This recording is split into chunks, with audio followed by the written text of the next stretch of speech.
For those members attending for the public participation meeting, could you please remain muted when you are muted by staff? Thank you.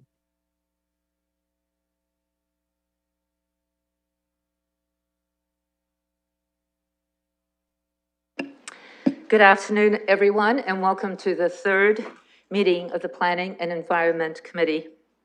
The City of London is committed to making every effort to provide alternate formats and communication supports for council, standing, or advisory committee meetings and information upon request. To make a request for any city service, please contact accessibility@london.ca or 519-661-2489, extension 2425. To make a request specific to this meeting, please contact pec@london.ca. Okay, welcome, committee members. I think we're all here. The mayor is not with us at the moment, just for your information. And with that, I would like to go to, first of all, disclosures of pecuniary interest. I see none. I'd like to move on to consent. We have two consent items. We have the 2.1, the second report from the Environmental and Ecological Planning Advisory Committee, as well as 2.2, the lifting of holding provisions for 3425 Grand Oak Crossing. Any committee members that would like consent items pulled? Councillor Turner. I was just going to move them both. Okay, I've got a mover and looking for a seconder in Councillor Lewis. Any comments from committee members? You see none? And with that, we can vote.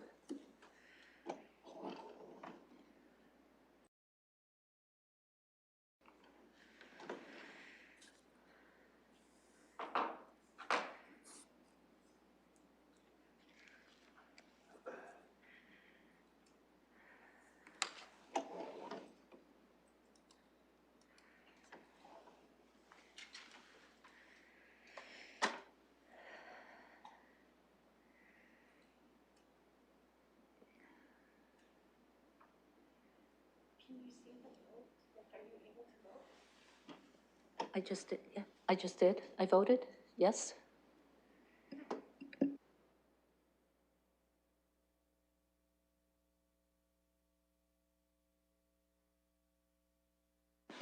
With sincerest apologies, can committee members please let me know how they voted?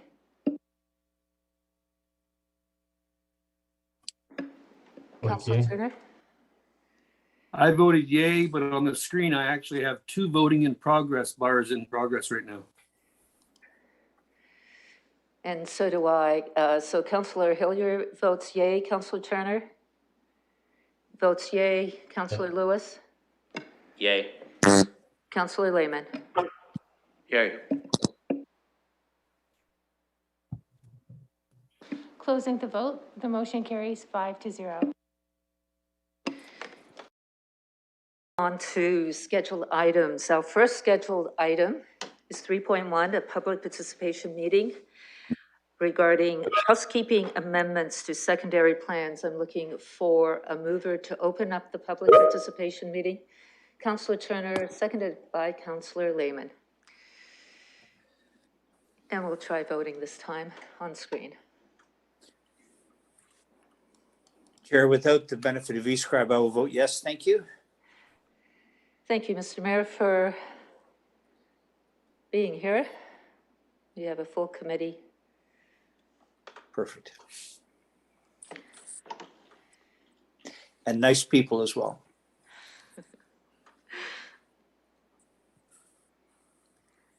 Now I've got three.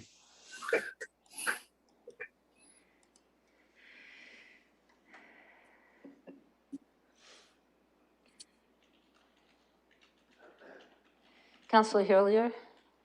Just to let staff know, now I have 3 voting in progress bars at the top of my screen. Thank you. I think we all do as well.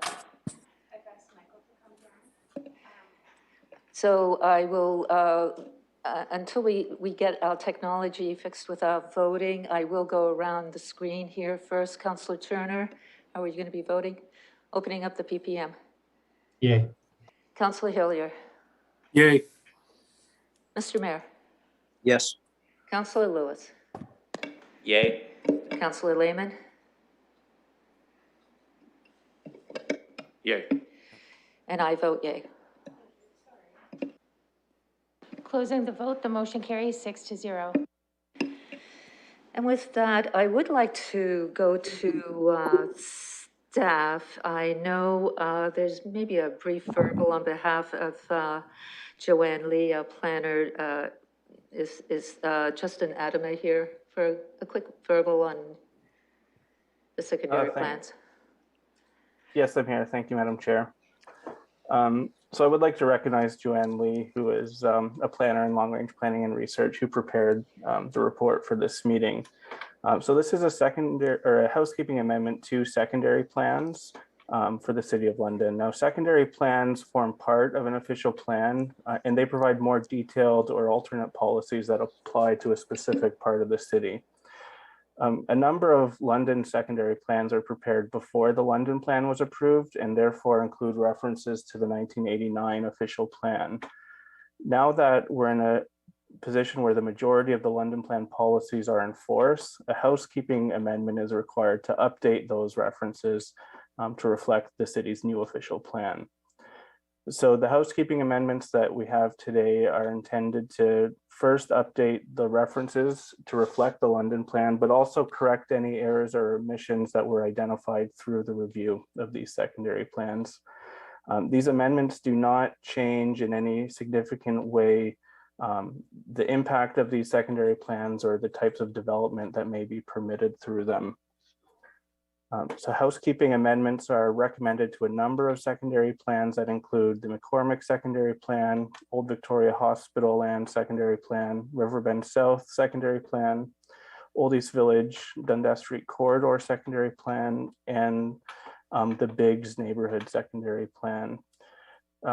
Secondary plans not included are the London Psychiatric Hospital secondary plan, which is subject to a separate ongoing review, which will also include housekeeping changes, as well as the Southwest Area secondary plan, which is recommended for further more in-depth review.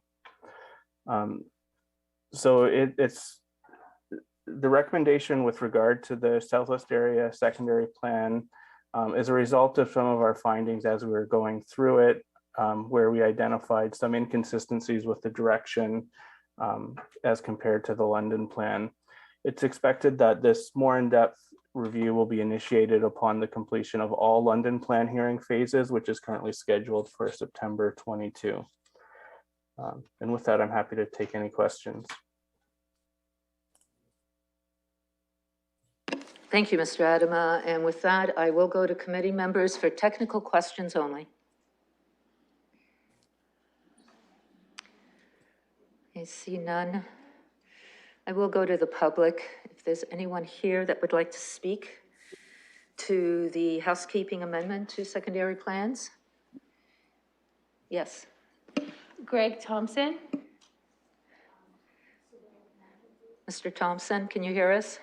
Yes, I can. Can you hear me as well? Yes, if you could state your name, address if you wish, and you have up to 5 minutes. Okay, thank you very much. Yes. Good afternoon, Chair and Mr. Mayor and councilors. My name is Greg Thompson. I'm Director of Finance for Miami Developments here in London. We do have an interest in land that is in the Southwest Area Secondary Plan. I'd like to thank staff Justin Adama and Joanne Lee, who spoke with me recently regarding this. And we just simply want to say that we fully support the city staff's recommendation for an in-depth review of the Southwest Area Secondary Plan. And that as a property owner there, we look to fully participate in that review. And that is all. Thank you, Mr. Thompson, for being here with us. Thank you. Is there anyone else that would like to speak to this recommendation? I see none. I will ask one more time.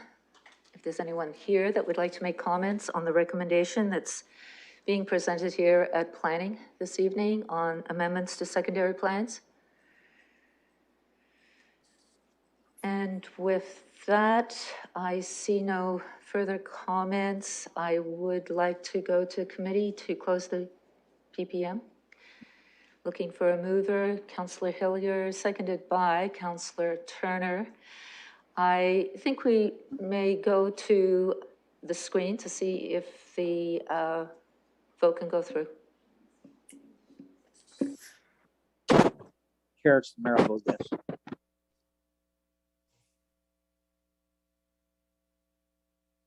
It looks like we'll do manually, and I'll go to Councillor Turner, closing the PPM. Yes. Councillor Hillier, Yes. the mayor, Yes. Councillor Lewis, Yes. Councillor Lehman, Yay. and I vote yay.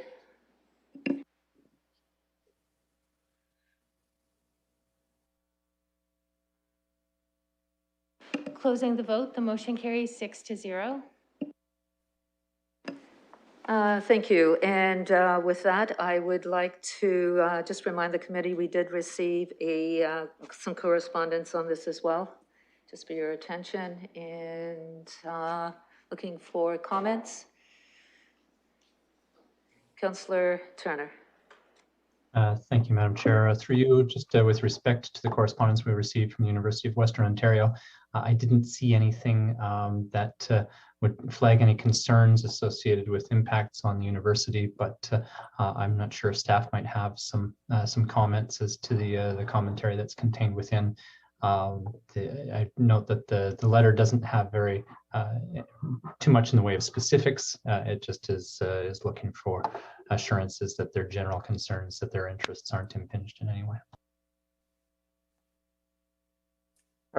Through the chair, sorry, through the chair, I would concur. The letter from Western identifies that they're hoping to maintain the current policy approach that the big secondary plan includes, and that's the intent of this review, is to not make any substantial changes to policies in terms of their impact, only update the references to reflect the London plan.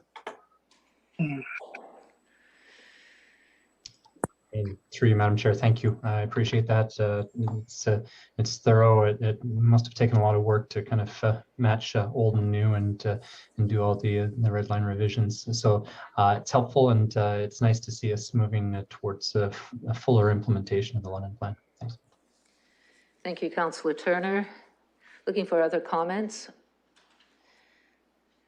I see none. I wonder if members will allow me to make a comment from the chair as well. I know I appreciate staff's comments around the Southwest area secondary plan is not in front of us at the moment. There's there's more work to be done, but that will be coming to us. I know it is a big conversation out in the southwest part of the city. And I really appreciate staff's comments that we will be having a thorough review on SWAP at a later date. I do have a question regarding the River Bend secondary plan. I understand as well that it is, I think it's almost completed in terms of development, but my question is more around opportunities to make sure there's land available there for a school. I think it's important just to consider that as we make changes to the secondary plan for River Bend. If I could go to staff. Through the chair, so that kind of a review is certainly outside of the scope of what we're doing right now as part of this amendment. In terms of what are the changes currently recommended for River Bend, say, it is just limited to changes that are of a housekeeping nature, and we did our best to limit it to that so that it wouldn't take away from other projects that are happening or maybe happening. If there were to be a review of River Bend more broadly, looking at things like school sites, that could be completed, but as a part of a separate review. Thank you. I just wanted confirmation on that and appreciate staff's response. I would like to go to committee for a mover on the secondary plan amendments. There's 5 of them that we're making. Councillor Lehman, seconded by Councillor Hillier. Shall we try voting on the screen? No, not at this time. So what I will do is go around the table. Councillor Turner, Yes. Councillor Hillier, Yes. the mayor, Yes. Councillor Lewis, Yay. Councillor Lehman, Yes. and I vote yes. Closing the vote, the motion carries 6-0. Just one moment.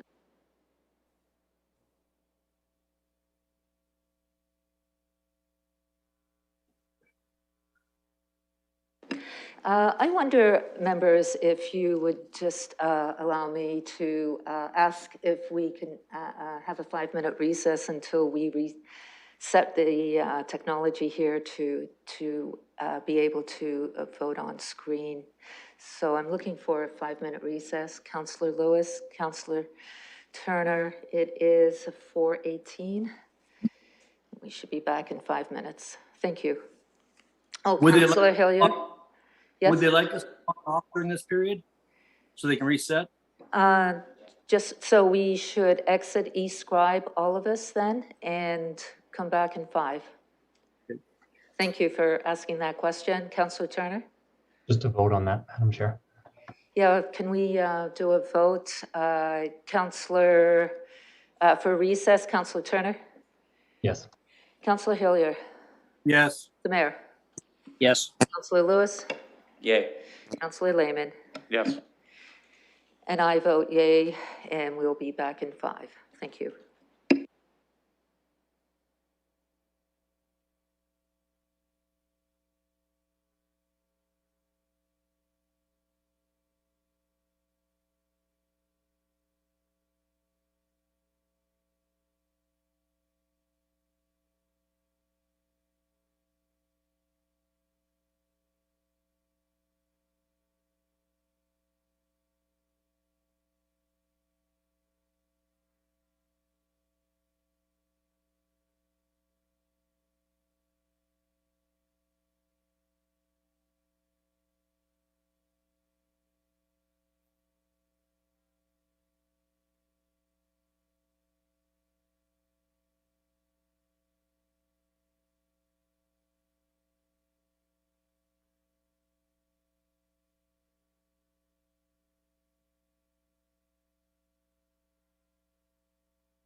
Welcome back, everyone. And I would ask committee members to go into eScribe.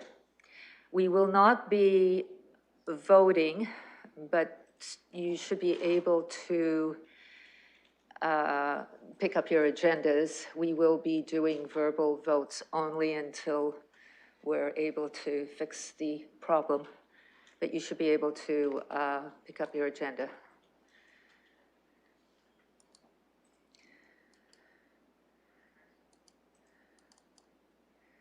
And with that, I would like to proceed if committee members are ready.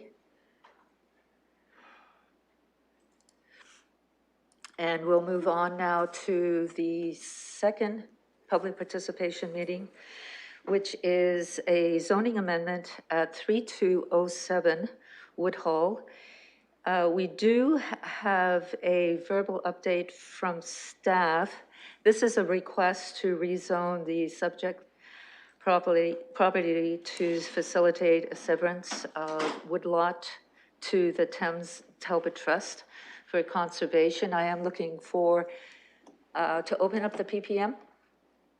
Councillor Turner, seconded by the mayor. And I will go around and ask for a manual vote. Councillor Turner? Yes. Councillor Hillier? Yes. The mayor? Yes. Councillor Lewis? Yes. Councillor Lehman? Yay. And I vote yay. Closing the vote, the motion carries 6-0. Thank you, everyone, for your patience. I would like to go to staff for a quick verbal on this zoning amendment. Thank you, Madam Chair. This is Barb Debert of Planning Implementation. This is an application for a zoning bylaw amendment to facilitate the severance of the westerly portion of the property for conveyance to the Thames Talbot Land Trust for woodlot conservation and management purposes. City staff also initiated an official plan amendment to update the appropriate maps in the London plan to reflect a green space place type and to identify an environmentally significant area for the lands proposed to be severed. These changes provide clarity that the ecological features and functions on these lands are to be protected over the long term. The concurrent application for consent was conditionally approved by the Committee of Adjustment on January 13th, 2022. Among others, the conditions of consent require compliance with the zoning bylaw, the transfer of the lands to the Thames Talbot Land Trust, and the finalization of the proposed easement within Middlesex Centre to provide legal access to the severed parcel. The recommended zoning bylaw amendment is consistent with the policies of the London Plan with respect to the utilization of land trusts to rehabilitate and conserve natural heritage areas. It also balances ecological interests with the long-term protection of viable farmland, retaining most of the lands currently used for cash cropping within the agricultural lands to be retained. The recommended amendment also minimizes potential land use conflicts between agricultural and open space uses by removing passive recreational uses, including hiking trails and multi-use pathways as a permitted use in the open space zone, and by using increased building setbacks and holding provisions to prevent potential impacts of any new farm buildings or other development on the open space area. Staff are satisfied that the recommended amendment is consistent with the provincial policy statement and is conformity with the London Plan and appropriate for the site. Thank you, and staff are available to answer any questions. Thank you, Ms. Deber. Any technical questions from committee members? Councillor Turner. Thanks, Madam Chair. This is an interesting application, so looking forward to seeing this. My question is just with respect to the minimum distance separation. Ms. Debert did a good job of explaining the process here in 2.6, the policy context, the paragraph starting with guideline number 43. It states, if deemed appropriate by a municipality, the process by which the reduction to an MDS 1 may be considered could include a minor variance, a specific zoning bylaw amendment, or an OPA. So it looks like that we have the ability to grant leave to the MDS. I'd always been under the impression that these were provincial rules and that they weren't really in the jurisdiction for us to amend. But this is something that is within our hands to be able to grant leave on that. Mr. Ebert? Yes, through the chair.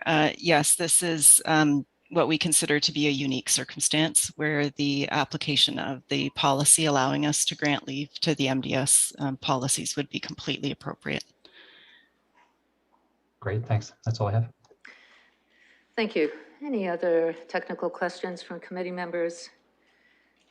I see none. I do have a technical question from the chair, if the committee members will allow me. And that is around the right-of-way. Just, I understand from the report it's 18 meters. Is that what it is now, or is that standard?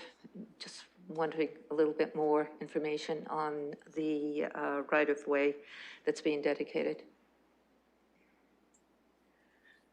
Yes, Madam Chair. That is essentially the width of easement that currently exists on the site. There are a number of existing easements and rights of way on the property. In this particular case, one is simply being extended a little bit further west in a slightly new configuration to provide access across lands in Middlesex Centre to the woodlot parcel that's being created. So the width is consistent with what is currently existing for the existing easements in the area. Thank you. I see no other technical questions. I will go to the applicant if the applicants are here.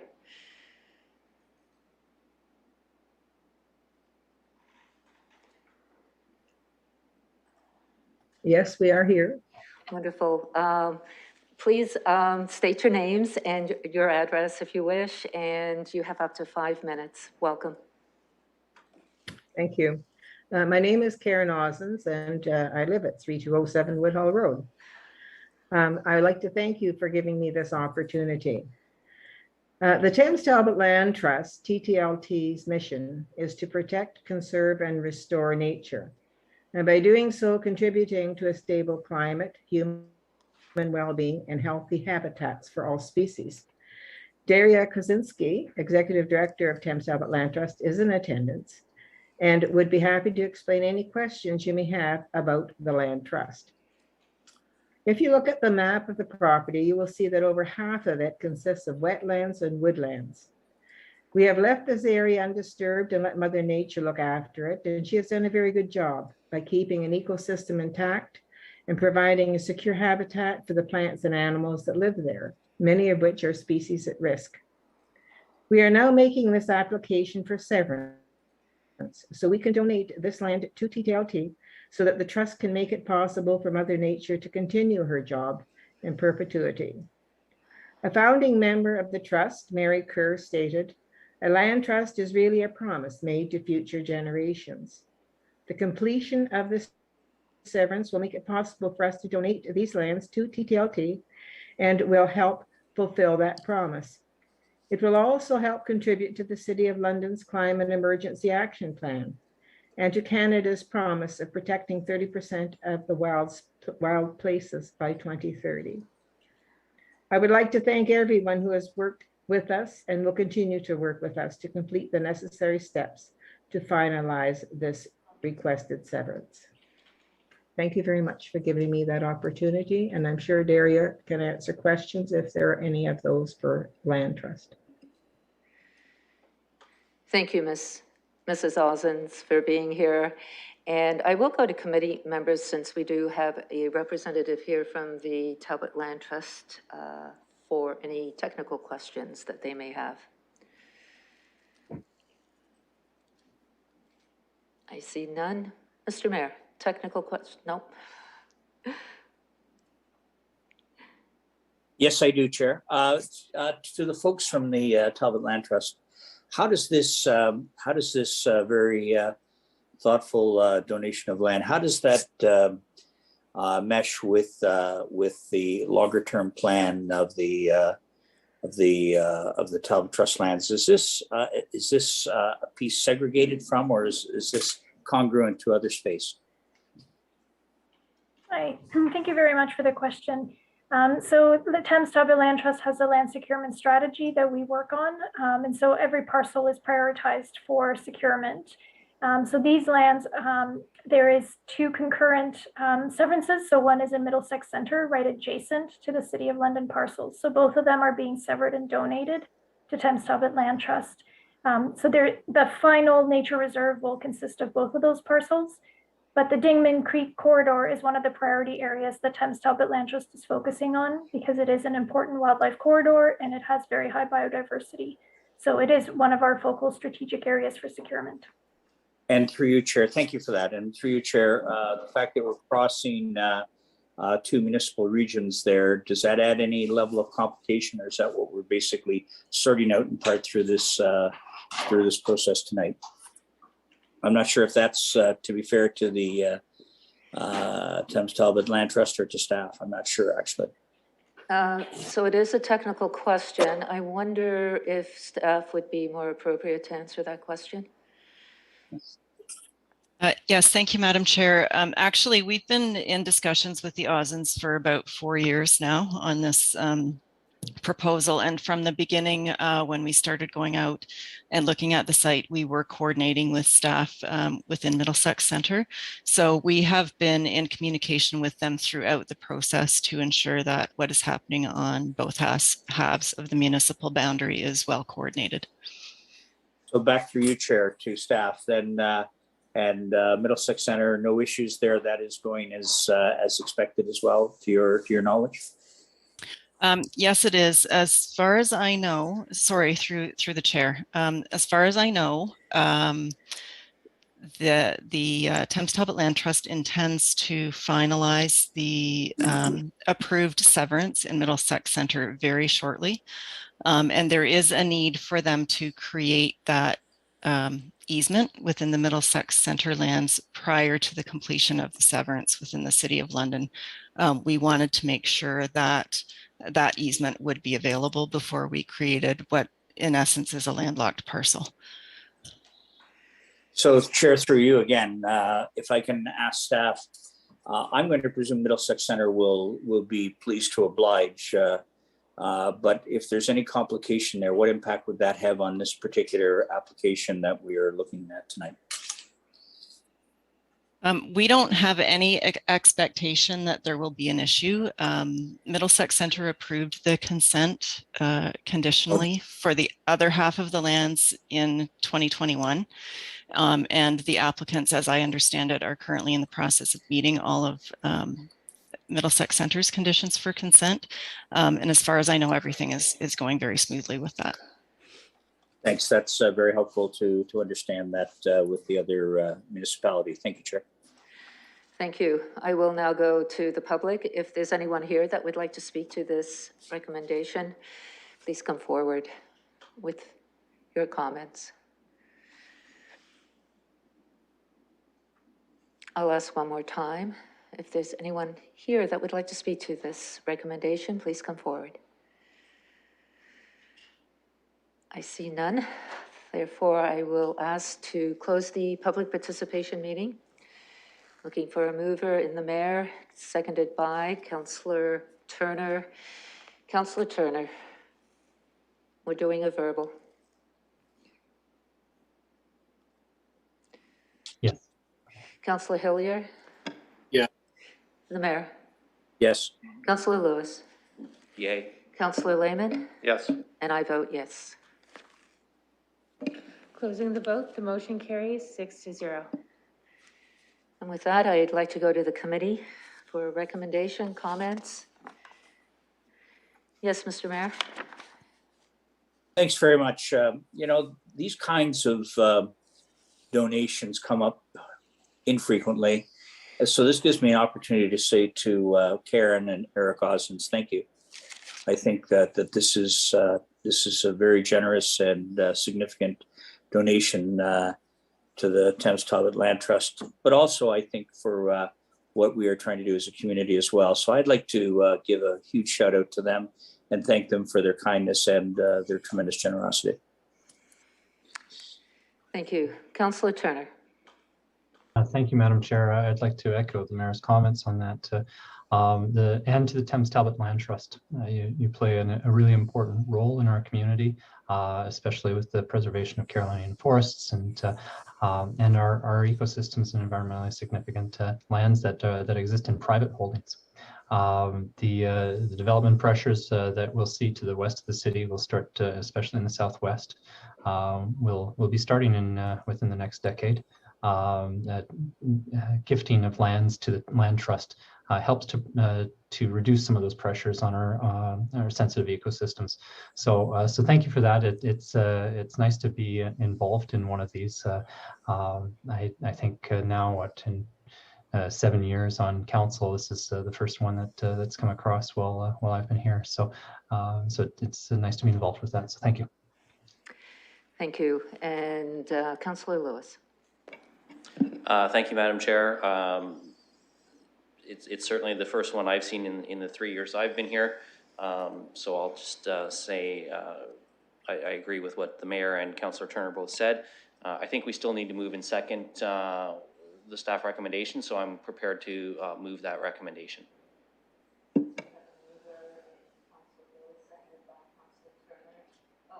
Sorry about that. Since we have a mover, I'd like to proceed with Councillor Lewis moving it and Councillor Turner. And if I see no other comments, I would like to make a comment from the chair. This is in my ward, and I want to thank the Ozens for this this generous opportunity that they're giving our city for future generations.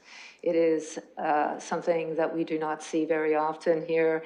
Like Councillor Turner, the past 7 years, this is probably the first time we've seen this. I know we have had donations in the past to the Talbot Land Trust Fund, but it is very much appreciated, and I just want to give my thanks again. So with that, we do have a motion on the floor. I will go around the table. Councillor Turner. Yes.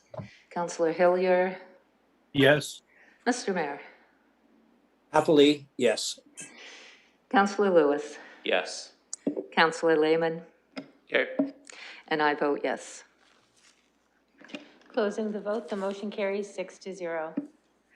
And moving right along, hopefully our timing is good to proceed with the next public participation meeting, which is at 755, 785 Wonderland Road South. This is a zoning amendment to allow a kennel at Westmount Mall. I am looking to open up a public participation meeting in Councillor Hillier, seconded by Councillor Lehman. And with that, I will go around the table. Councillor Turner. Yes. Councillor Hillier. Yes. Mr. Mayor. Yes. Councillor Lewis. Yes. Councillor Lehman. Yes. And I vote yes. Yeah. Closing the vote, the motion carries 6-0. And with that, I will go to staff. There is a presentation. Thank you, Madam Chair. This is Olia speaking here, and I just want to confirm that everybody can hear me. We can. Okay, great. Thank you, Madam Chair, again. And through you, good afternoon, committee members, staff, and members of the public. As mentioned, my name is Olia Algis of Planning Implementation, and I will be speaking to item 3.3 of this afternoon's agenda regarding the property at 755, 785 Wonderland Road South. So if we can turn to slide 1 on page 219 of the agenda, and I will begin my presentation. The applicant, McCore Management East Incorporated, is requesting to rezone the subject site to a new regional shopping area special provision RSA2 zone to add kennel as an additional permitted use. Additionally, the Corporation of the City of London is requesting to amend the 1989 official plan to add a Chapter 10 specific area policy to permit service uses to align with the London plan. I'll be going through the slides that were provided as part of this afternoon's PEC agenda. So if we can turn our attention to slide number 2 on page 220 of the agenda, which displays an aerial image of the subject site, municipally known as 755-785 Wonderland Road South.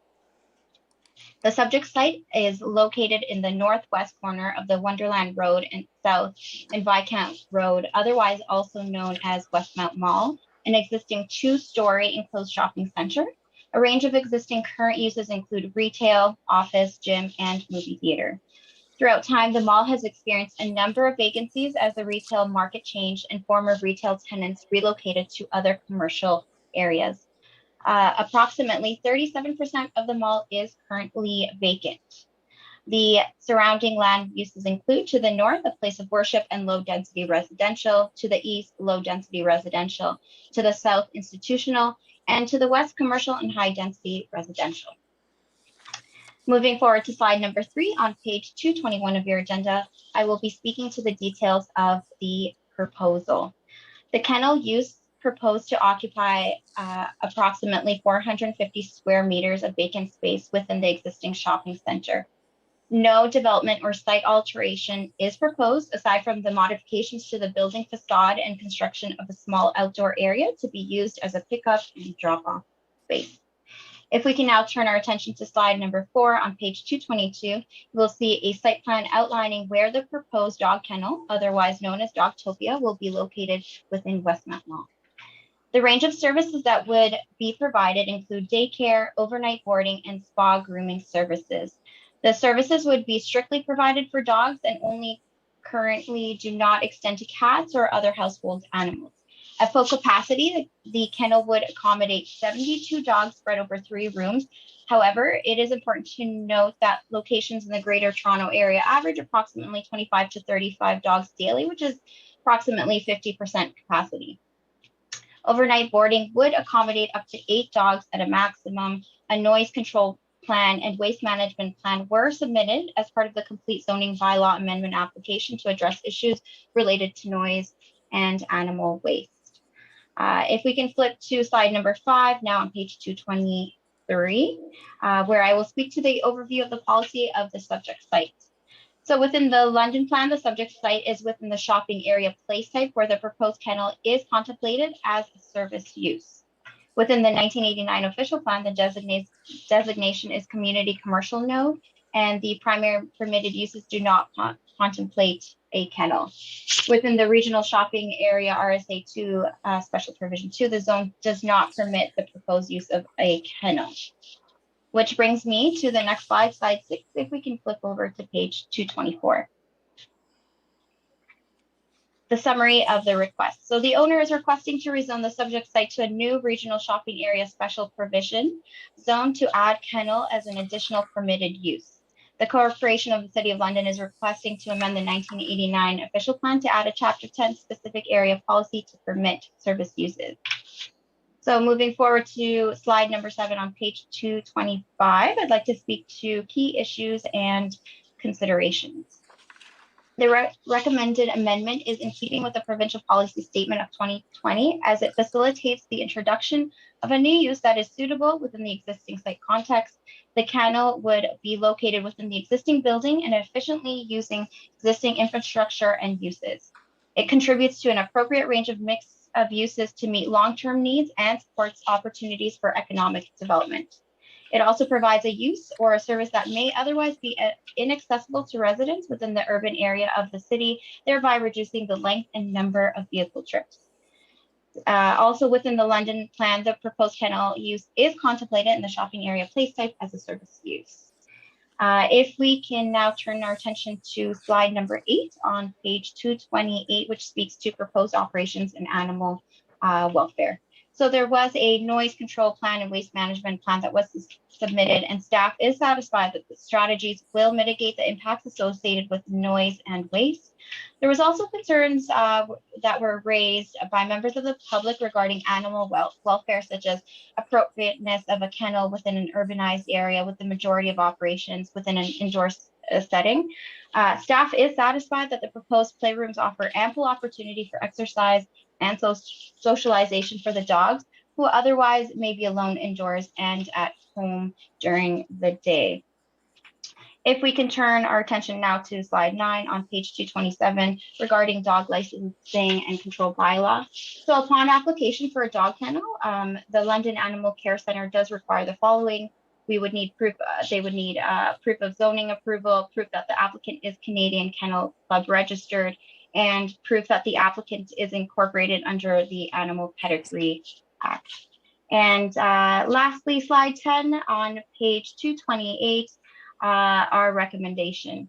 Staff is recommending approval as the amendment is consistent with the provincial policy statement 2020 and conforms to the enforced policies of the London Plan and the 1989 official plan. The recommended amendment would provide convenient access to services for dog owners in the urban area of the city, thereby reducing the length and the number of vehicle trips.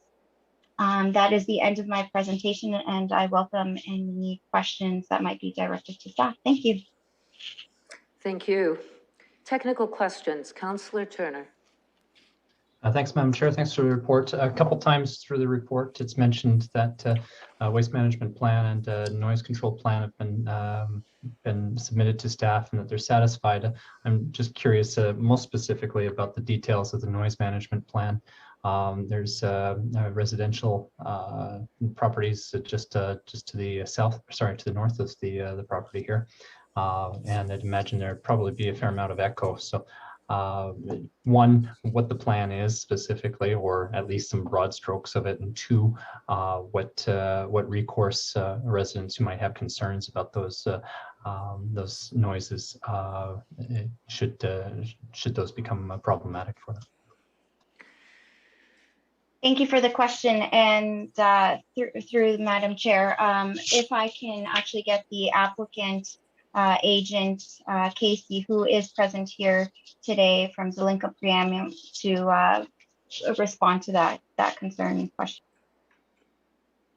Councillor Turner, we can go to that now, or we can wait until the applicant makes their presentation. Not sure which way. I'm happy if they include it in the discussion, but if we don't get the right answer, then I might come back to staff. One follow-up question, if I might, is what level of consultation existed with the Animal Welfare Advisory Committee? If I can go to staff on the consultation with the Animal Advisory Committee.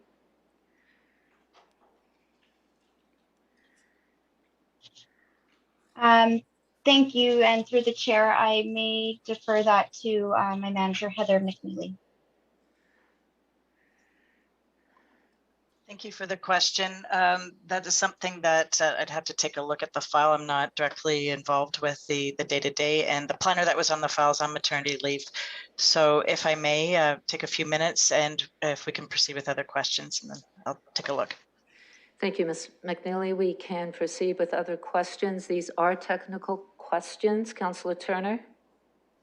Those are my questions. Thank you. Okay, so we've got a number of answers to come to us. Any other technical questions from committee members or staff? I see none. I do have a technical question, if the committee will allow me, from the chair, and this is around the HVAC, the air exchange. Any studies done or any concerns with the ventilation in this area?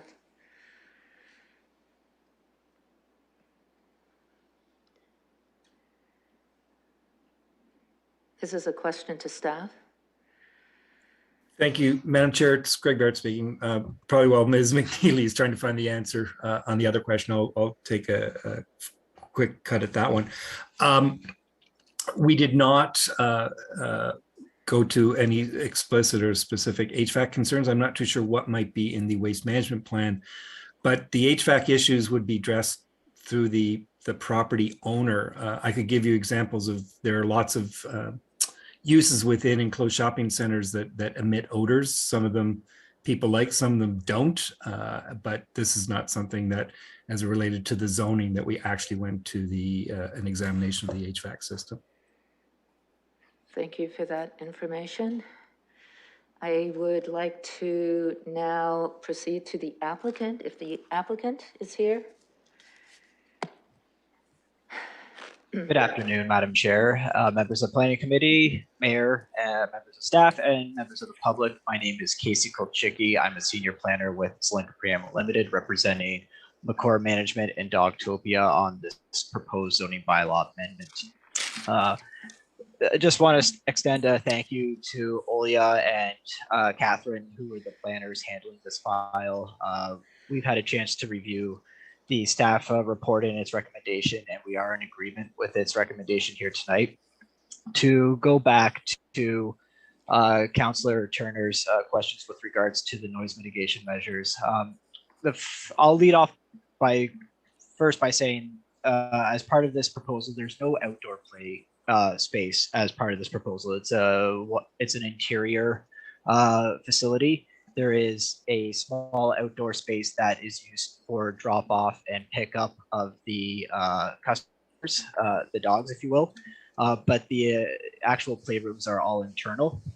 With regards to the noise mitigation measures, Dogtopia increases insulation and wall widths and depths between itself and its adjacent tenants to ensure that noise mitigation is kept down to acceptable levels, if at all, heard from outside.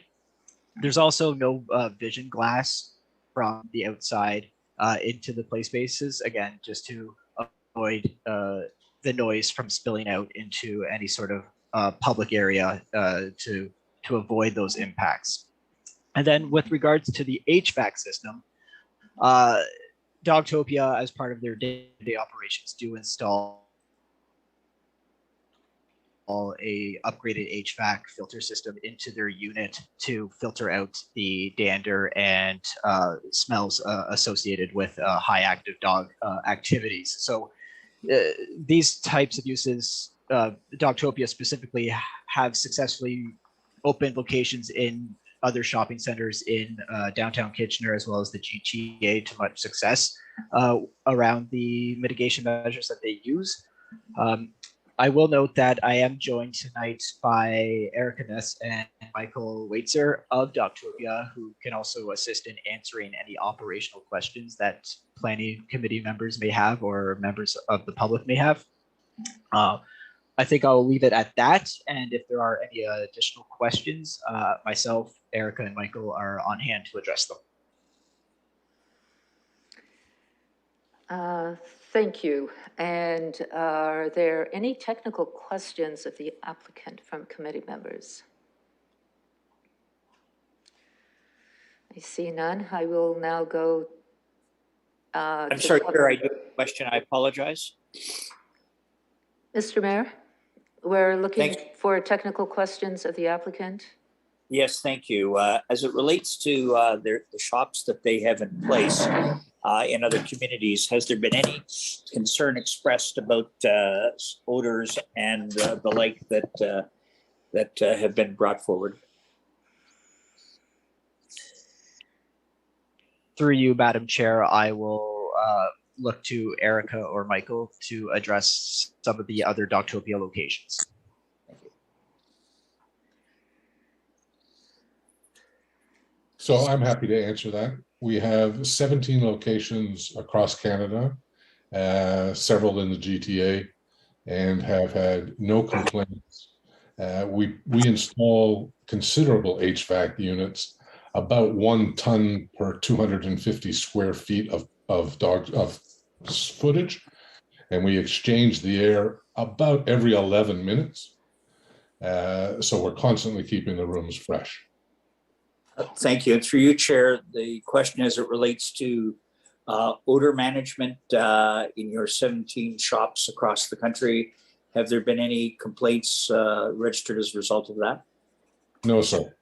We have a very robust cleaning protocol where through environmentally friendly and pet-friendly enzyme cleaning fluids, we actually break down any bacterias and odor-causing agents in the facilities several times a day. And finally, through you, Chair, as it relates to noise factors within the kennels, any concerns expressed by shoppers, consumers, residents with respect to noise of your tenants? Yes, our customers of the dogs.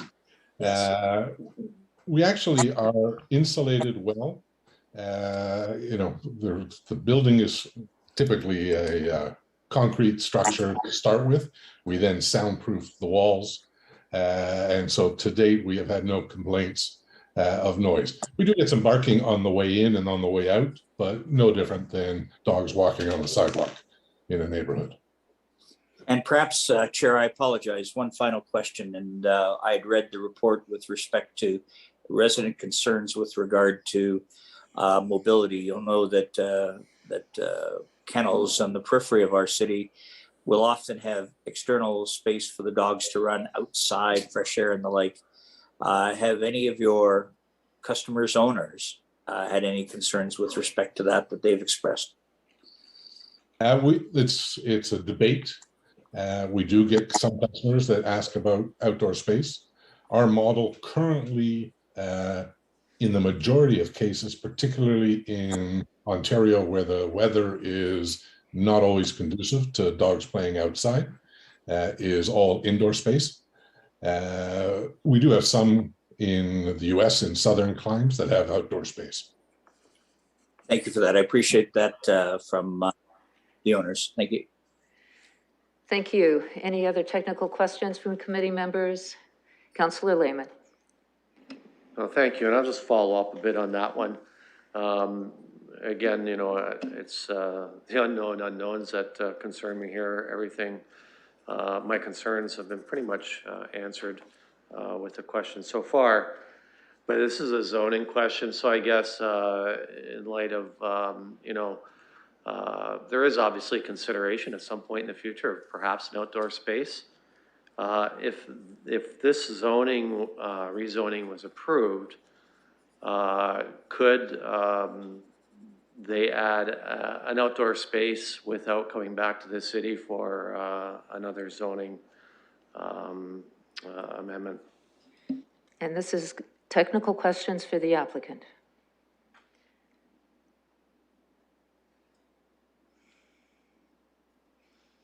The question is, can outdoors... Chair? Yes. I would say it's more for staff. Yeah, I would like to know just... Okay, I'll go to staff on this one then. Technical questions to staff regarding outdoor space, opportunities for outdoor exercising. I'll take the question, Madam Chair. It's Heather McNeely speaking. It wouldn't require any more zoning change. It's part of the function of the commercial use. It's accessory to that use. And at this point, we wouldn't determine that further rezoning would be needed. Councillor Lehman.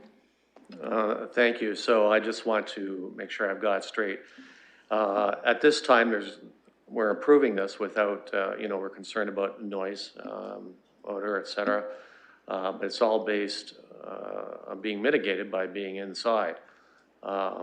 If this was approved, the owners and the mall could change their minds and open to an outdoor space, which in my opinion would kind of change the dynamics in terms of neighbors. Thank you, Through you, Madam. Yes. Through you, Madam Chair. There is a small outdoor area is already identified, and it's internal to we'll say the existing structure. So it's mitigated from that perspective. As the owner mentioned, that there may be some that as they enter the building and exit the building. But in terms of expanded area, just like any noise, it would be mitigated by the building itself. If we treat it like whether it's a road noise, any other stationary noise under the noise bylaws. Councillor Lehman. Okay, moving on then to the public. Madam Chair, I could answer that other technical question Wonderful. if I may for Councillor Turner. There was no direct notice to the Animal Welfare Advisory Committee. Having said that, there was no real trigger to circulate to them, as this would more than likely, in our opinion, fall under like a PetSmart, for example, and that wouldn't trigger a separate notice to the advisory committee.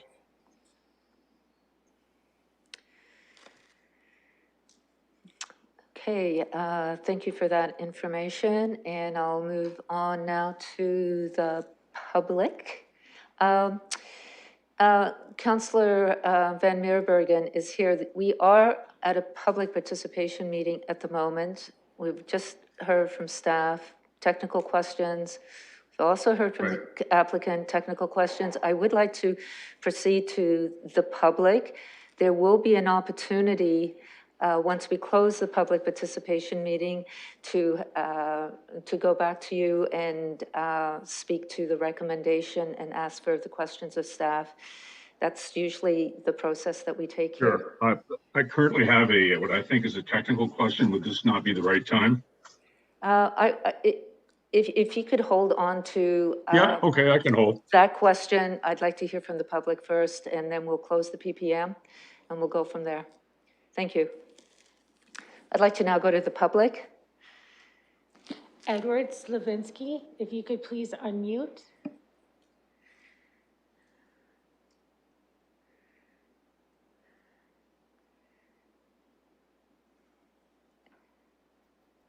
Are you able to unmute?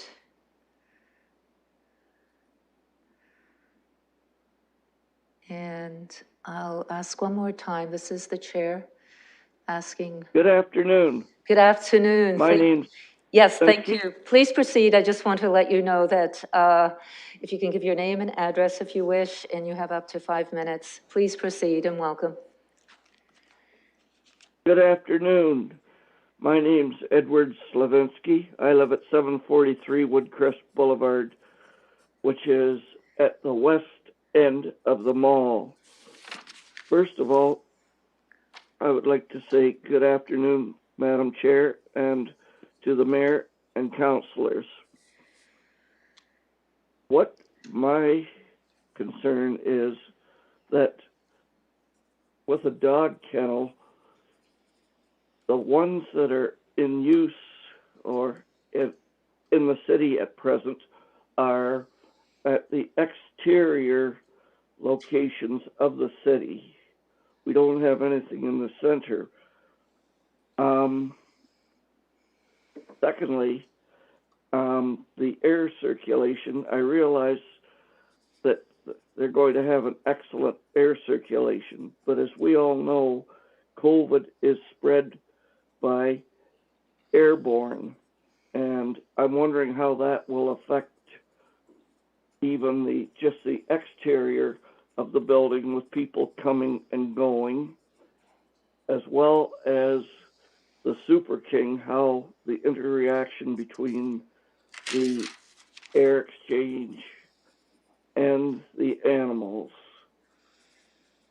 Other than that, you've all been very good and you've answered all my other questions, and I thank you for being there, and I appreciate what you are doing.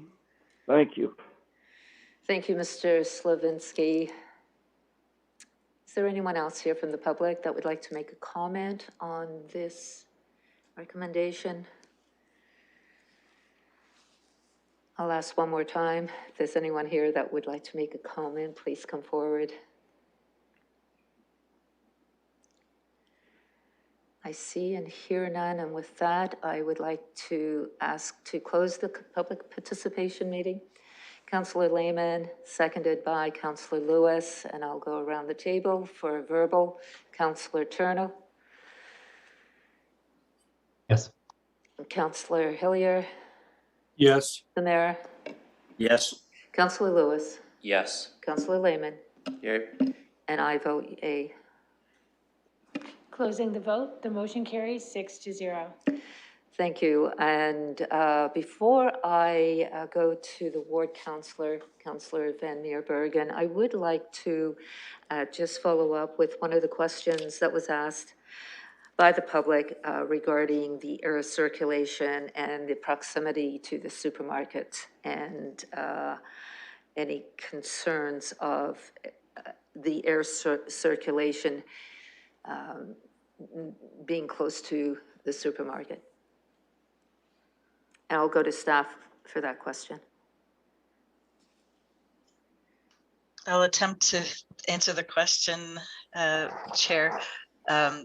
Just not too sure exactly how you're looking for us to respond to that. The HVAC system would be something managed by the mall itself. And as with any user within, whether it's restaurants or other retail uses within the building, perhaps some guidance would be helpful here. Thank you. I wonder if I can go to the applicant then to. Certainly. Through you, Madam Chair, I'll hand it off to Erica from Dogtopia, who has some input on that question. Good afternoon, Madam Chair, Mr. Mayor, and the councillors. In regards to the HVAC system, it's one of the biggest selling features for being a franchisee with Dogtopia. They use sterile air. You've probably heard about this since the start of COVID, as that's what's used to actually kill the bacteria as it goes through the air system. So we're actually installing, it's over 3,600 CFM unit, along with the sterile air and the UVC lights, which, as I think Michael mentioned earlier, regenerates between 11 to 20 minutes on a cycle. And that's what kills all the viruses and anything that's airborne, as well as inactivates anything that could be contagious. With the actual unit, we've been working with McCore to seal the whole entire area. We are actually doing all of the exterior walls, both along the mall hallway, which is the one that's adjacent to the Super King, along the backside, which is the newer tenants on the other side. And then there's a hallway, which is receiving. So technically the two hallways wouldn't actually have to be enveloped. We have chosen to actually envelope the whole entire unit to keep it secure, which should not only help with noise, but also help with the sanitization within the unit. Thank you, Ms. Ness. And I will now go to the ward councillor. Councillor Van Meerbergen, you did have a technical question. Thank you for waiting. Yes, thank you, Chair. It's been referred to in passing about the number of locations, the extent of this organization. I was wondering if we could, because it also was touched on that it's present in the United States as well, Dogtopia. I thought I read on the website that there are 180 locations across North America for Dogtopia. Could I get that confirmed or corrected? I will confirm it's about that number, give or take 1 or 2 units.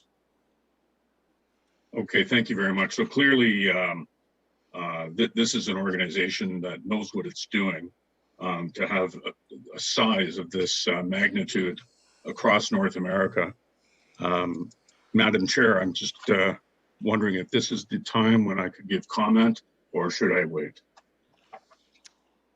I'd like to go to the mayor and committee members, and then I can always go back to you. Sure, that's fine. Thank you. Mr. Mayor. Thank you, Chair. Thank you, Chair. I've heard comments from the consultant, equally from the representatives from Dogtopia. I think this is an exceptional and a novel business model. Therefore, on that basis, and I know we will have discussion, but I'm prepared to move the staff recommendation to add this zoning provision. Okay, so we have a motion to move by the mayor. I guess we'll need a seconder. And Councillor Lewis. And if we can continue the conversation with comments, I don't see any from committee members, so I will go to Councillor Van Meerbergen. Councillor Van Meerbergen, welcome. Thank you, Chair. Just wanted to make sure I was unmuted. Yes, thanks again. So I would like to ask my colleagues on the Planning Committee to support this recommendation. This is important to London. It's important certainly to Southwest London and certainly to the Westmount community.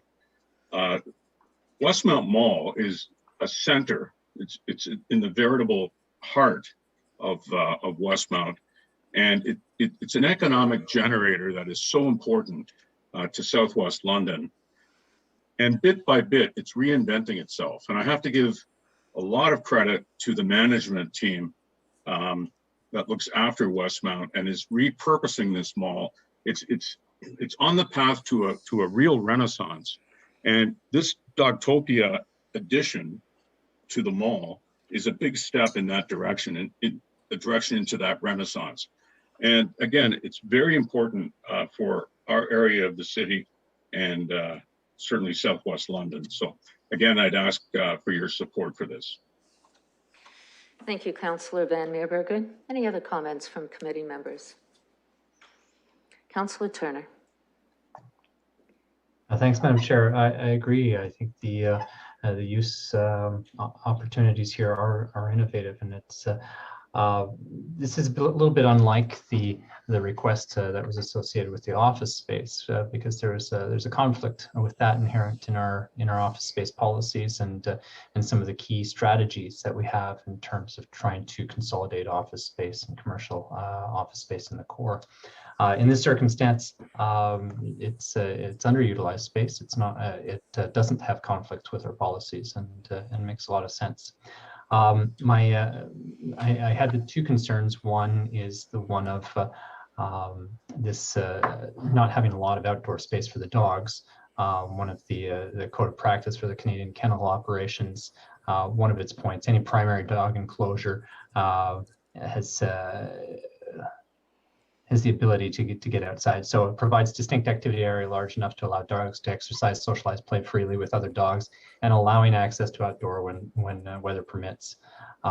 So this doesn't have that part, but this is really a list of about 20 items. So it's one checkbox in the thing. The reason I asked about the Animal Welfare Advisory Committee is, well, one, this is I would argue something in their wheelhouse and something that we have the advisory committee for. This is I would debate the parallel to a PetSmart or a dog grooming place, mostly because of the residential nature of this and the longer term residency of the dogs at the location. So that being said, I just kind of illustrate the point more than anything else. And if there are similar ones, I think it would be appropriate for such a referral to the committee to make use of the advisory committees when we have those opportunities. But otherwise, I'm quite happy to support the recommendation, and I'm intrigued to see it move forward. Thank you, Councillor Turner. Any other comments? Councillor Lehman. Thank you. I had some questions about impact on neighbors in the eventuality of, an outdoor space added. But I'm listening to the ward councillor and I don't see any neighbors, showing up and expressing concerns here. I agree with what's been mentioned before. Westmount Mall, as well as other retail establishments, are going to have to repurpose. Westmount Mall has been doing that for a long time. So I think an opportunity to get that commercial space used up for sure with the service that's obviously needed. Looking at this, seems to be a professionally run organizations with many locations across North America. I did look at their website and listened carefully to the answers, which are answered really well, in my opinion. So I have faith that this will be a professionally run animal care unit. So based on that, I will support this. Thank you, Councillor Lehman. I see no other comments from committee members. If I may just make a few comments from the chair, and I quite agree with the ward councillor, the need to develop Westmount Mall. I see many changes, and it's empty, and the challenges to get it occupied. This is an opportunity. It's a business opportunity that's being presented.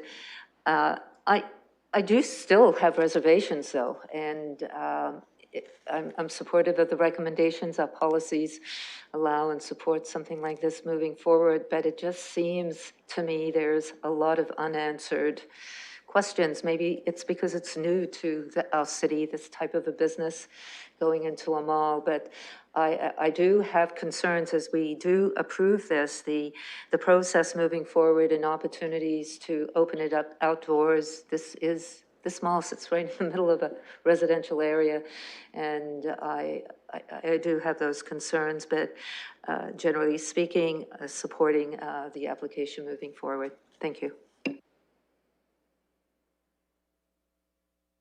And with that, we do have a mover and a seconder, and I'll go around the table. Councillor Turner. Yes. Councillor Hillier. Yes. The mayor. Yes. Councillor Lewis. Yes. Councillor Lehman. Yay. And I vote yay. Closing the vote, the motion carries 6-0. Okay, moving along to the next public participation meeting. This is at 345 Sylvan Street. I am looking to have the PPM opened. Councillor Turner, seconded by Councillor Hillier. I'll go around the table. Councillor Turner to open up the PPM. Yes. Councillor Hillier. Yes. Mr. Mayor. Yes. Councillor Lewis. Yes. Councillor Lehman. Yes. And I vote yay. Closing the vote, the motion carries 6-0. There is a staff presentation on this one, and I'd like to go to staff, please. Good evening, committee. This is Life Maitland. I'm a site development planner with the Planning and Development Department here at the city. This presentation or this report available on page 229 of your agenda, the presentation is on page 249, is regarding 345 Sylvan Street. It's file number SPA 211112, and it's an application by the Housing Development Corporation of London for a 3-story apartment building with 42 units.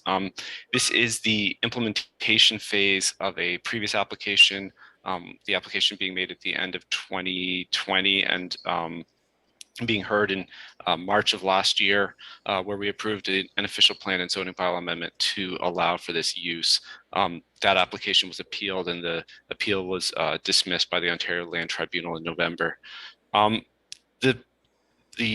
terms of the site plan in front of you, it's a relatively a simple and straightforward one.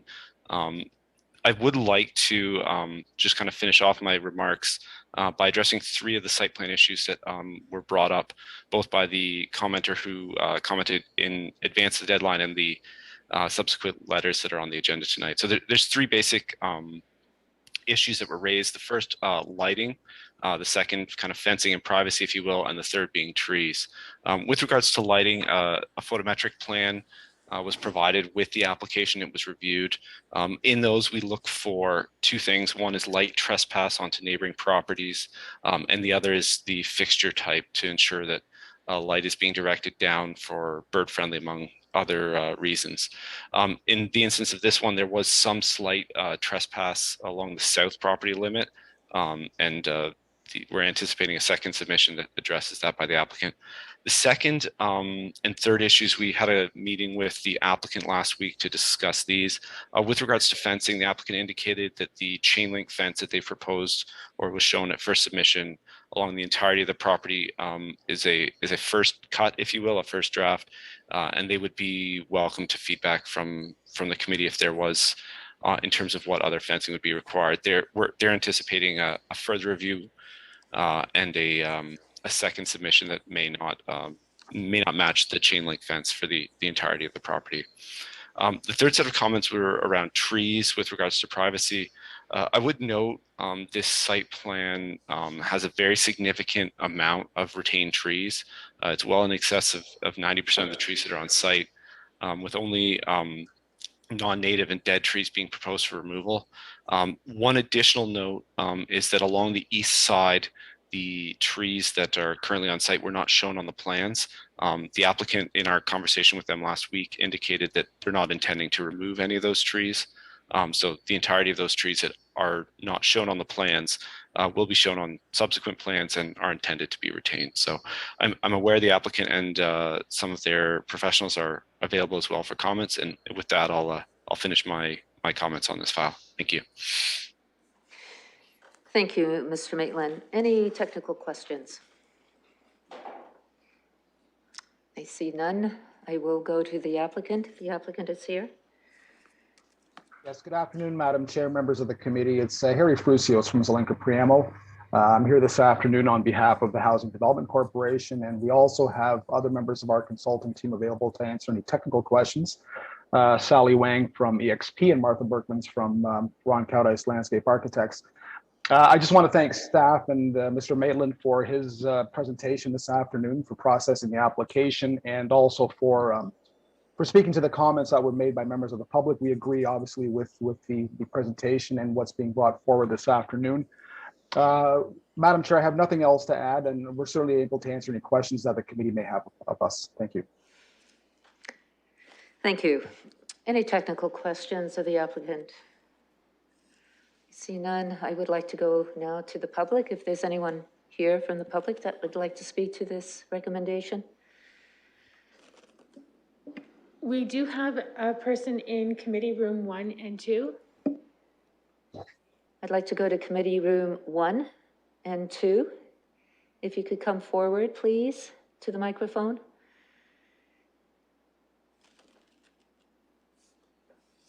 Yes, please come forward, stating your name, address if you wish, and you have up to 5 minutes.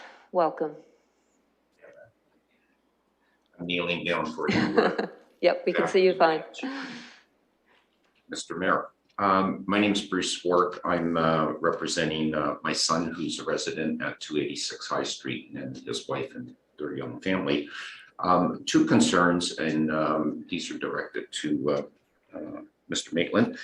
I believe that there had been some contact with Alexander Swark with you on their home that they purchased just last year at 286 High Street, which is a heritage home built in 1880, I believe it was.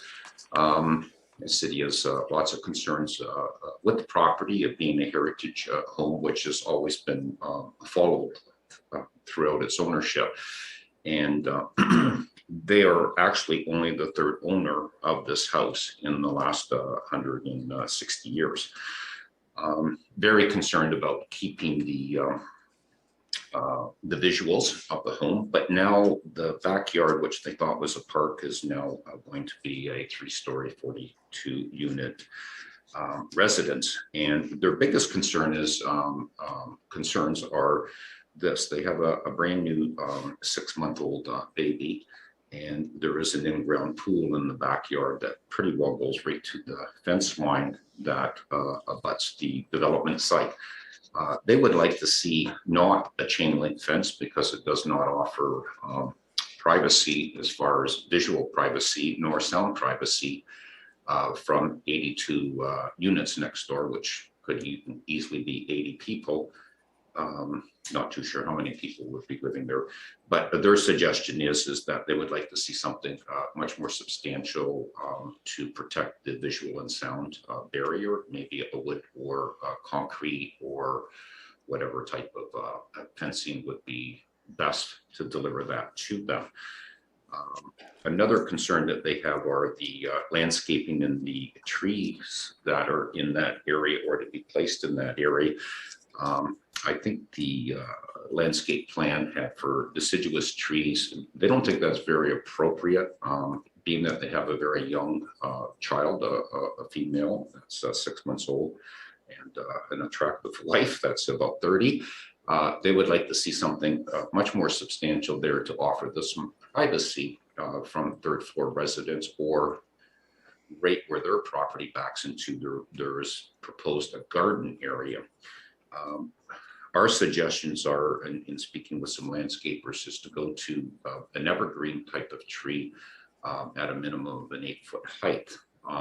And then eventually in the next few years, that height would be increasing, and they would like to see those placed on the subject sites development, just because their backyard is, well, they don't, their pool is quite close to the fence, and they really don't have a lot of space to have any trees planted in addition to what they already have in their backyard. So they're suggesting it would be nice to see a green wall of evergreens there for everybody's betterment, and that would offer some form of 12-month greenery and help in the privacy situation as they continue to grow over the years from visual and sound impairments from their backyard. City's always very careful on heritage homes, and this home has been maintained and adhered to all of the principles that the city has put out in protecting these properties, and they would just like to see that continue into the backyard of this heritage home that has had, you know, when they walked into it, they thought it was a park, and sure enough, they found out it wasn't a park, and circumstances in real estate today, there isn't enough time to check and verify things. When you see a property, unfortunately, you have to go and put an offer in, and that's what happened in their situation.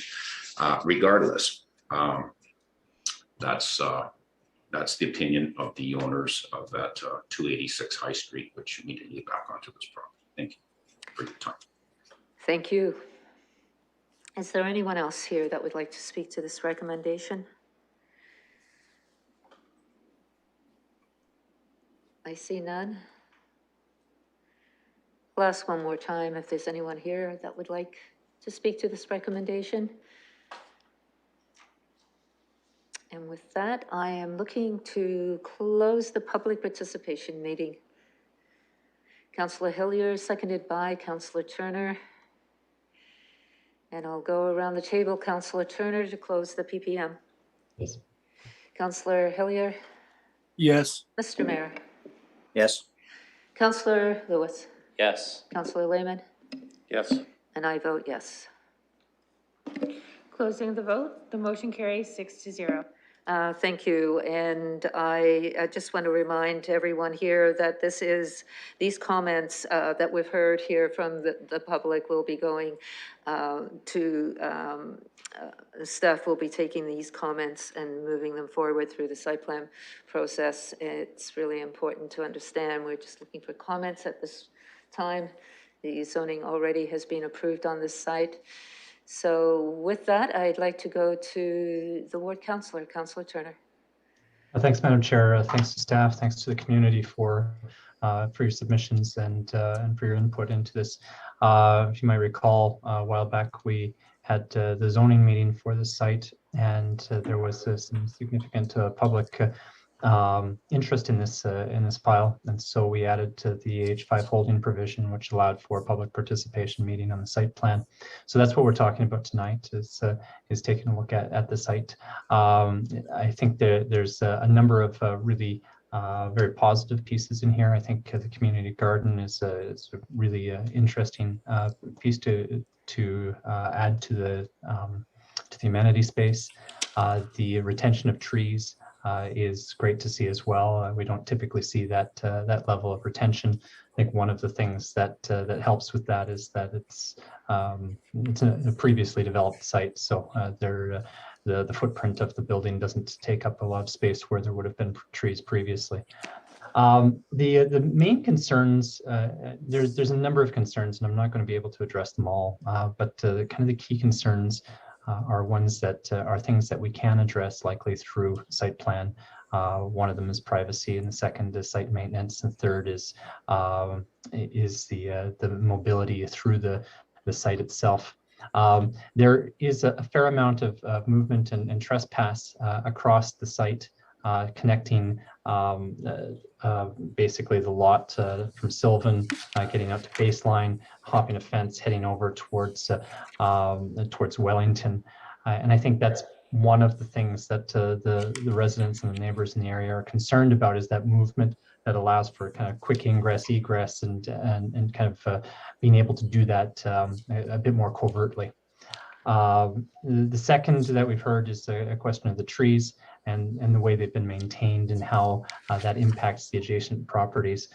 So knowing that those dead and dying trees are being removed, that's helpful. My question will be around what kind of maintenance is being done to help prune or trim those trees and doing good arboriculture so that they don't negatively impact the neighboring properties. And the third comes down to the fencing and the question of the privacy that can be accommodated with fencing. I was a little bit surprised to see kind of the minimum requirement on the chain link fence. And Mr. Maitland's presentation talked about the receptiveness of the applicant to have a bit more of a robust fencing. In previous applications, we've talked about board-on-board fence and to address some of those privacy concerns. Perhaps through you, Madam Chair, if I might ask Mr. Maitland, one about the fencing, two about the trees, and three about the pathway, to be able to address those impacts that we've heard through presentations and through the letters we've received. Thank you, Mr. Maitland. 3 questions there. The pathway, Sure. the trees, yeah, sure. and the fence. Okay. First off, with regards to the pathway and cut through, I think kind of the nature of that site is currently it's a vacant site and it's very much functioning as a vacant site. So ultimately the build out and the development of the site, having people living there will certainly help to address a number of those issues quite significantly, just the nature of a vacant site versus a site that people are living in. The second question with regards to the fencing,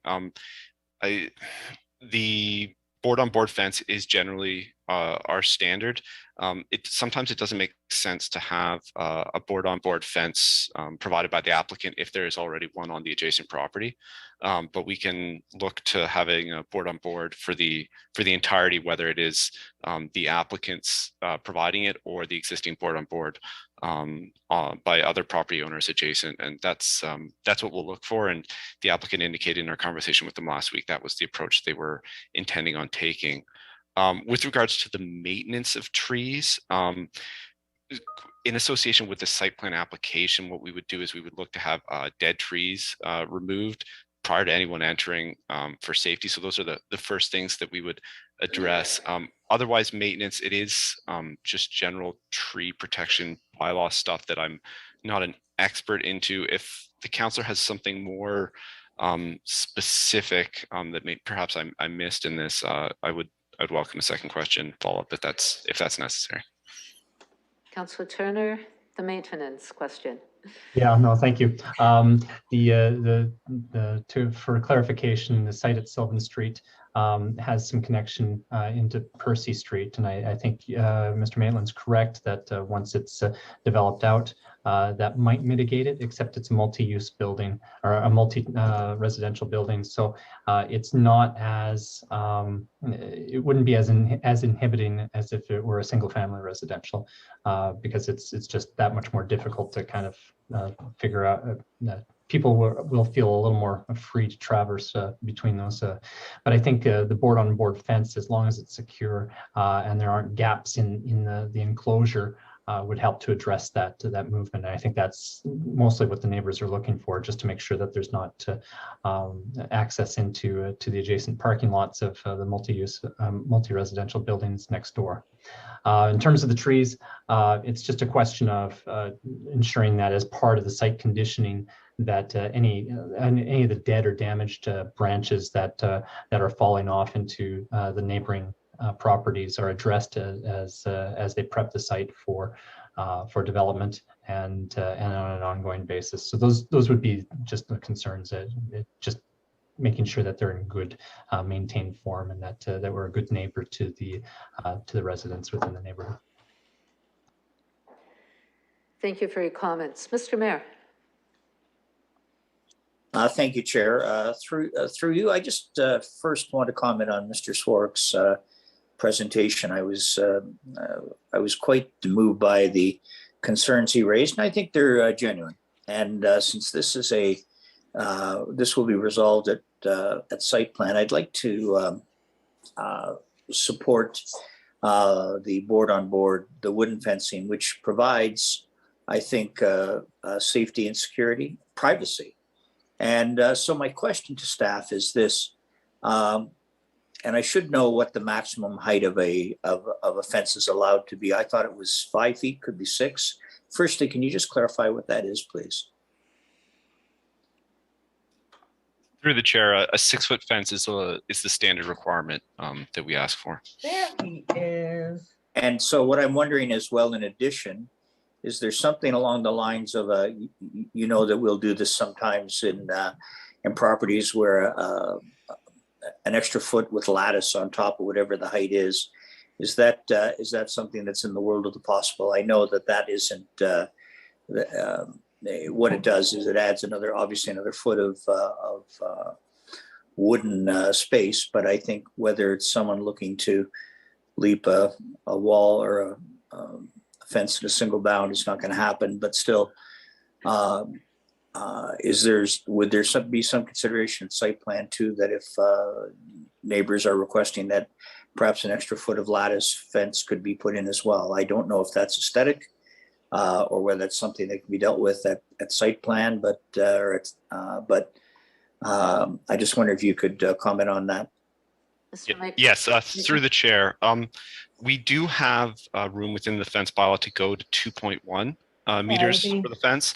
But that being said, at the specific to the location of the Swarks house, they have currently a. Just one moment, if I can interrupt, just because it's hard to hear. Do you want to do? I wonder if someone can take themselves off mute. Thank you. And sorry, Mr. Maitland, please proceed. We're talking about the fence. in Mr. Swark, I presume the junior, his letter to us, he requested conifers. And those, when we plant them, the standard conifer height is 2.5 meters. So that's another option, considering there already is a board-on-board fence at that location, albeit on the Swark side of the property line. Just something for committee's consideration. Well, I'm going to encourage, Chair, through you, that the highest possible wood fencing, the board-on-board, be put in place with no gaps, as Councillor Turner's indicated. That just makes a world of sense to me. And then the other suggestion that I heard Mr. Swark make was I'll call it a sea of fir trees lining as well, to provide as they grow some additional protection. Wonder, would the two be in parallel, be consistent? That is the higher wood fencing and then the wall of fir trees. It is through the chair. It is something that we could request. My only kind of immediate concern as a site planner, or my thought is around the duplication of 2 wood fences, just considering there already is a first wood fence there, but it is within the realms of possibility and something we could implement through site plan. And I thank you very much. And through Chair, I know that our folks will do this in consultation with the neighborhood. The thing that I didn't hear raised, but I saw it in the file, had to do with lighting and the concern that the lighting that is going to be utilized for the premise, while it provides security, and I think it's great, there is some expressed concern about light shining into people's backyards, or I'll say living spaces. I wonder if staff might comment on that. Remedies for lighting, Mr. Maitland? Yeah, again, through the chair. So as part of site plan, and we have received a first submission for site plan at this point, we do take in a photometric plan. And so that'll provide 2 things. One, the fixtures, which show the kind of the nature of the lights. And one of the requirements there is that the lights are covered so that they shine downwards and basically illuminate the ground, but not the sky or the neighbors. So the applicant has achieved that. The second thing we look at is kind of the way those lights spread on the ground. And there is one area of concern based on the photometrics plan that they provided for submission, and it is along the south property line where there is a bit more than we usually accept for trespass, and that's just right at the entrance of the driveway. So that's the one area where there was some concern, but it's with the applicant at this point to address that comment from staff. Chair, finally, I'd like to say thank you to staff for the willingness to work with the neighborhood community. It's a great community in Old South, and as past president of the Old South Community Organization, I can tell you neighbors take their properties very seriously, and I'll support this and thank staff for their cooperation and also Mr. Swark for that presentation. Thank you, Chair. Thank you, Mr. Mayor. Any other comments from committee members? You see none. And with that, Councillor Van Holst. Thank you, Madam Chair. Welcome to planning. Yes, and appreciate the mayor's very thoroughly addressing the residents' issues. My question, and I'm sorry if I missed it, the units, is this similar to the Thompson Road development that's all bachelor or studio apartments, or is it is this a mix of bedrooms?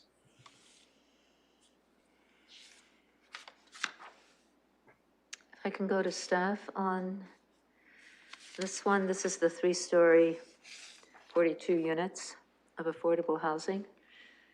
The question is it similar? It is also, sorry, through the chair, this is also an HDC affordable housing project. There is, I'll let HDC speak to the exact units and the approach that they're looking through for the site. As I understand it is slightly different from 403 Thompson, but it is similar in that they're both HDC applications. Is there anyone here from HDC?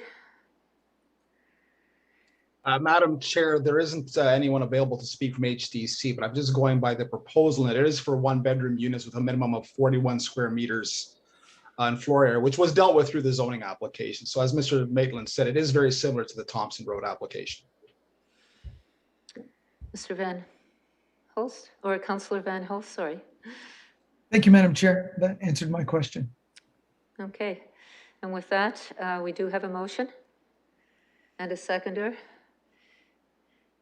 And I'd like to go around the table, supporting the recommendation. Councillor Turner. Madam Chair, I think one of the challenges in not being in the electronic world here is we don't know what the motion is. So, so these, yep, I'd be happy to. Madam Chair, it just specifically was anything added to the motion with respect to the recommendations on the site plan. So I think we heard discussion about the board-on-board fence and plantings were possible, and light mitigation. Were there other things? Are those included in the motion?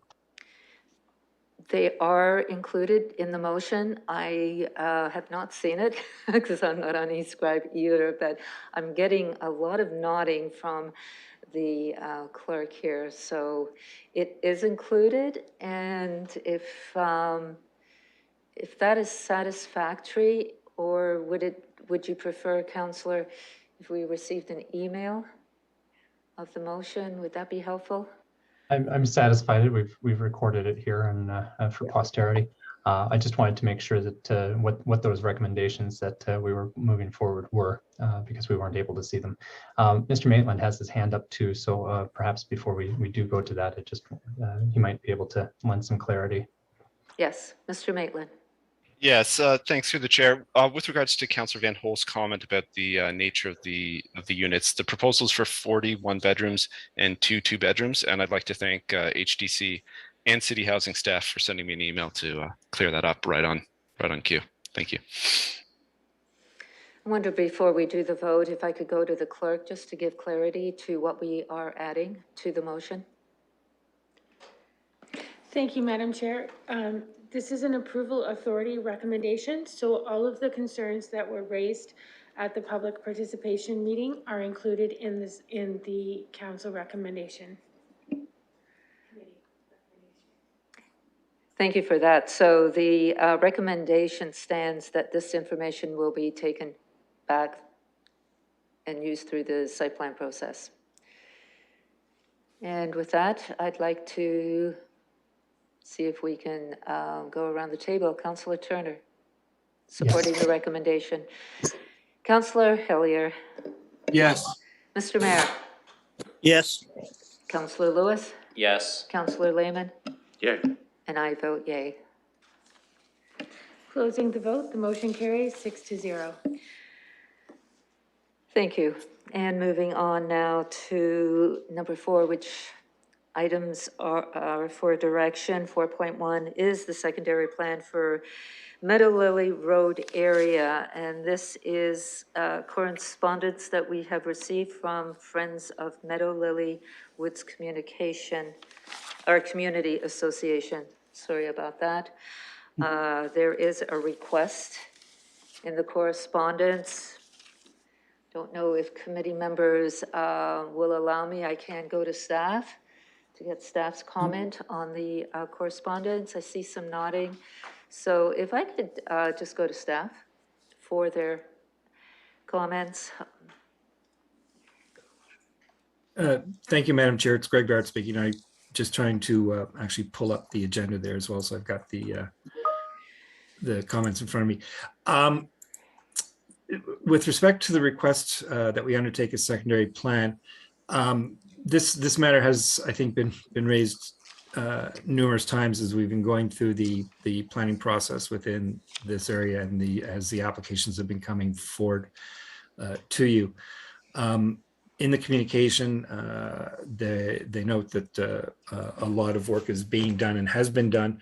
I believe that what precipitated this latest letter was the notice that an environmental assessment is currently underway to determine the appropriate means and the best means for providing for municipal infrastructure within these areas. Some of the things that are pointed out in this speak to protecting and sustaining natural heritage areas and civic infrastructure plan. Well, in fact, the plan for protecting and sustaining natural areas, as they've noted, has just been done through the completion and the adoption of the Conservation Master Plan. The civic infrastructure plan is underway. The plan for the land use mix, development form, development intensity, plan mobility network, and some of those other matters that are spoken to in the request, in fact, were addressed through the London plan process when these lands were actually put into the neighborhood place type. In the 1989 official plan, these lands were all left in urban reserve, which meant that the long-term intent for the development of the lands had not been established. There was a number of years ago, almost 10 or more years ago, an application that was brought forward on lands fronting on Commissioners Road and Meadow Lily for some intensive commercial development. And that was in advance of any of these lands being designated for any use other than urban reserve. And it was that application that precipitated the starting of a secondary plan for that area. And through that secondary plan, numerous land use alternatives were being brought forward, all of which looked at how you would integrate the residential development of the lands with the potential of commercial development along the Commissioners Road frontage. That plan was shelved, or that secondary plan process was shelved when the application for that commercial development was withdrawn. After that time, then we started the London plan process. And through the London plan process, we in fact took those lands out of urban reserve and put them in the neighborhood place type. The neighborhood place type would give you essentially the land use, range of land use permissions that would exist within those lands.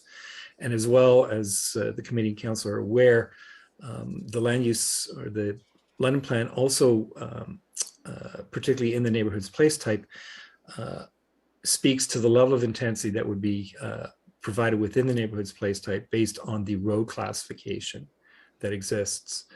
And so Meadow Lily Road itself, I believe, is as a neighborhood street, which provides for a relatively low level of intensification up to townhouse forms of development. The Commissioner's Road frontage as an urban thoroughfare or an urban corridor provides for higher levels of intensity where there could be forms of mixed use or commercial development. And this would be consistent with how you would look at what would the appropriate range of land uses be in any neighborhood place type adjacent to any of these road types.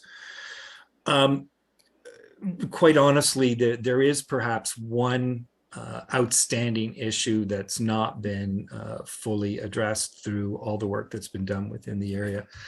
And that would be a very, very focused understanding as to whether or not Meadow Lily Road itself would be or should be deserving of specific or special policies that would speak to the development along Meadow Lily Road, given its historic and rural character. The historic and cultural elements of the area have been identified and are protected both through designation of the Meadow Lily Bridge and the Park Farm property. And then the Park Farm property itself, as part of the Meadow Lily Woods Environmentally Significant Area Conservation Master Plan, has essentially a zone, a management zone around the farm parcel itself that speaks to the cultural significance of that parcel. So the culturally significant features within the area are identified and protected through various designations and policies. But really the one piece that I would have to agree is perhaps not been spoken to explicitly would be Meadow Lily Road South itself, and what special policies may be appropriate to consider along there, and what character there would be for the street and the development immediately adjacent to the street. I think that that's sort of a broad overview. And then I guess there is just one other concern, and this can perhaps be spoken to by staff who are also present from legal services.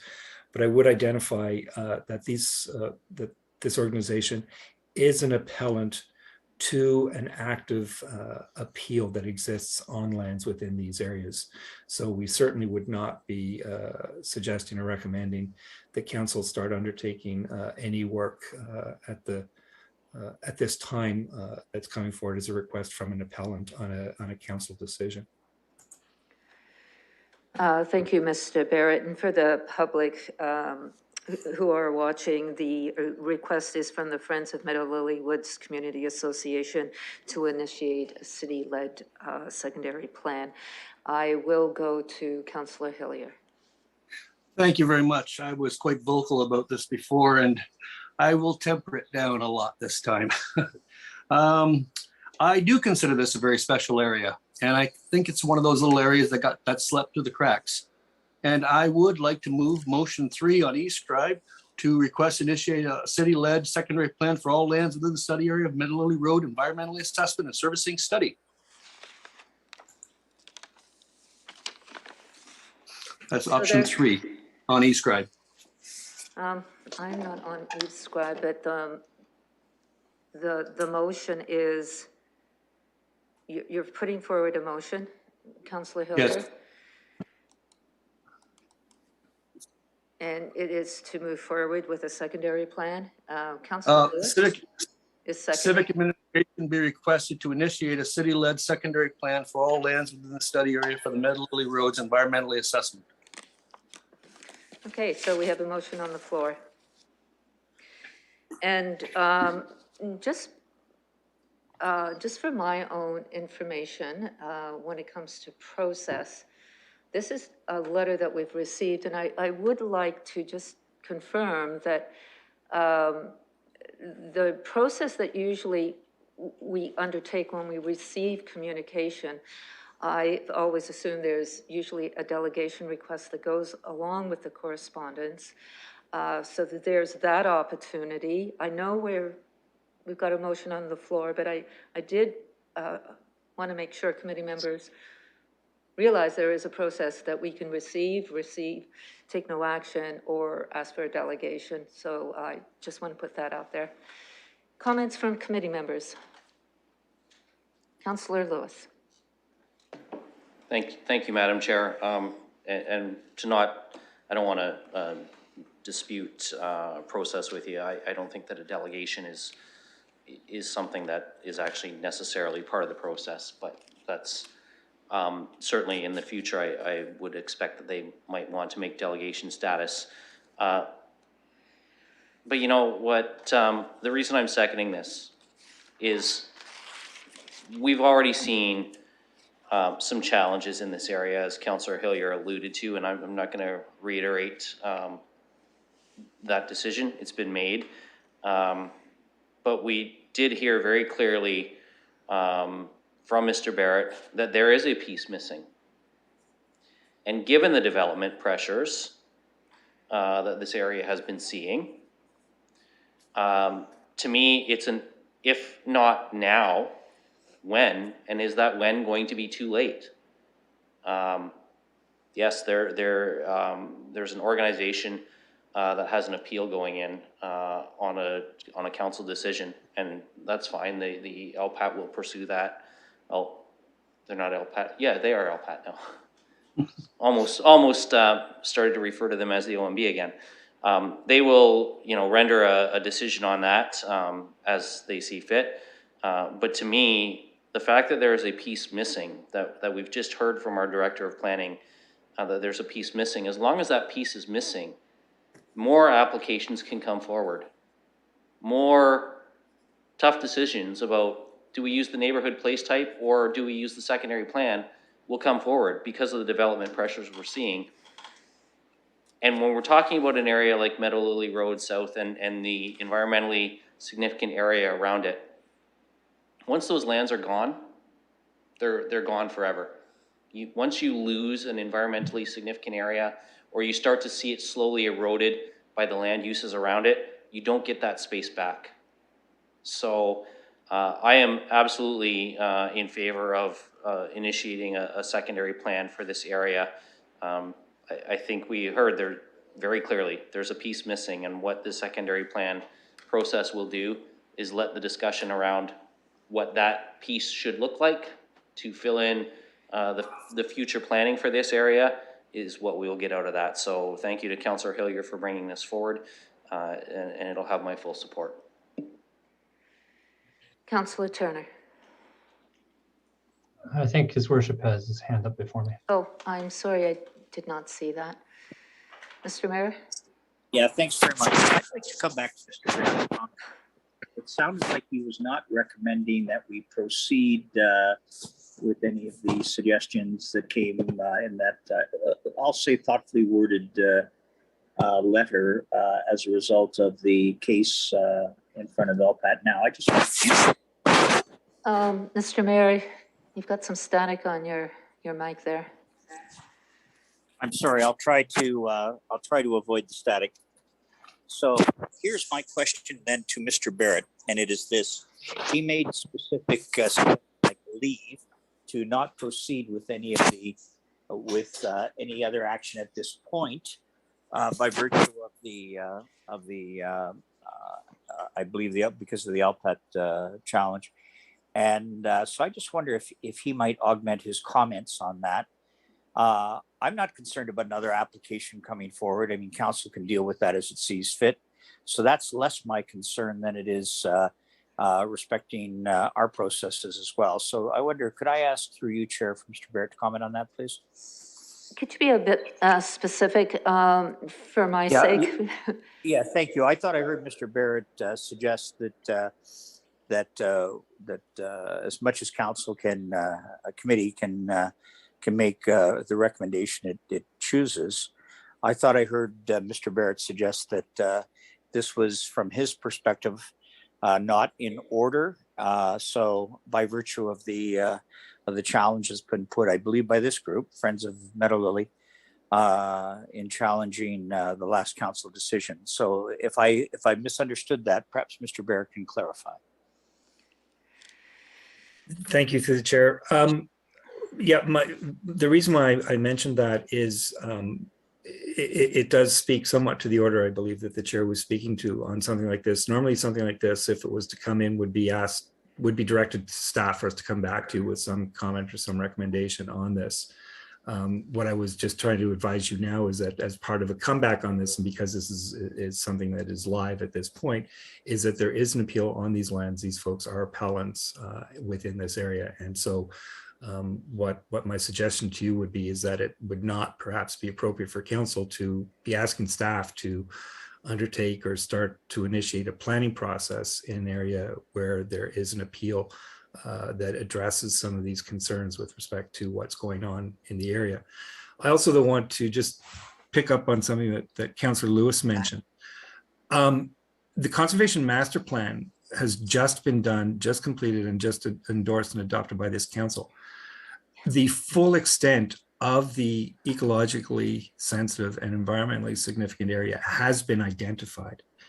And as well, that Conservation Master Plan contemplated development adjacent to it, and the natural heritage issues associated with any future development.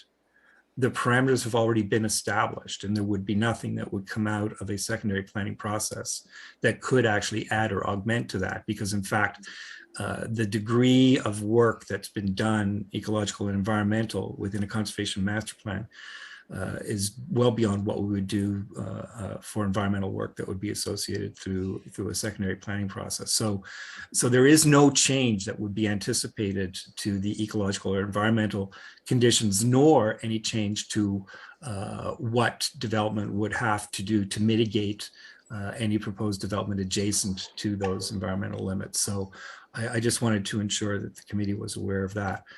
And as I also said, I did indicate, and I did agree that the status of Meadow Lily Road as a rural cross section within the city is somewhat unique, and that is really the only outstanding issue. The cultural, all of the other issues that are laid out there are already fully protected, would not be augmented through a secondary planning process.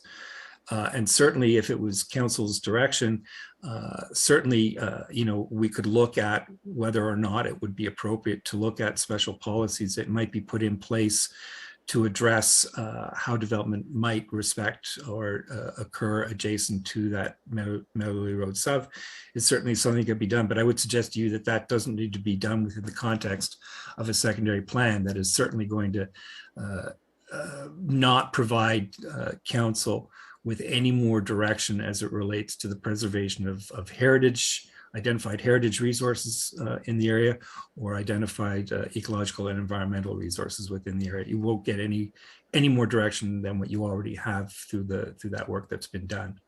But certainly if there's a desire that we look at special policies that might be associated for development adjacent to Meadow Lily Road and opportunities to preserve its rural character, that's something we can certainly look at. But again, that's something that I would suggest would come to us through a referral rather than the explicit direction to undertake this full study.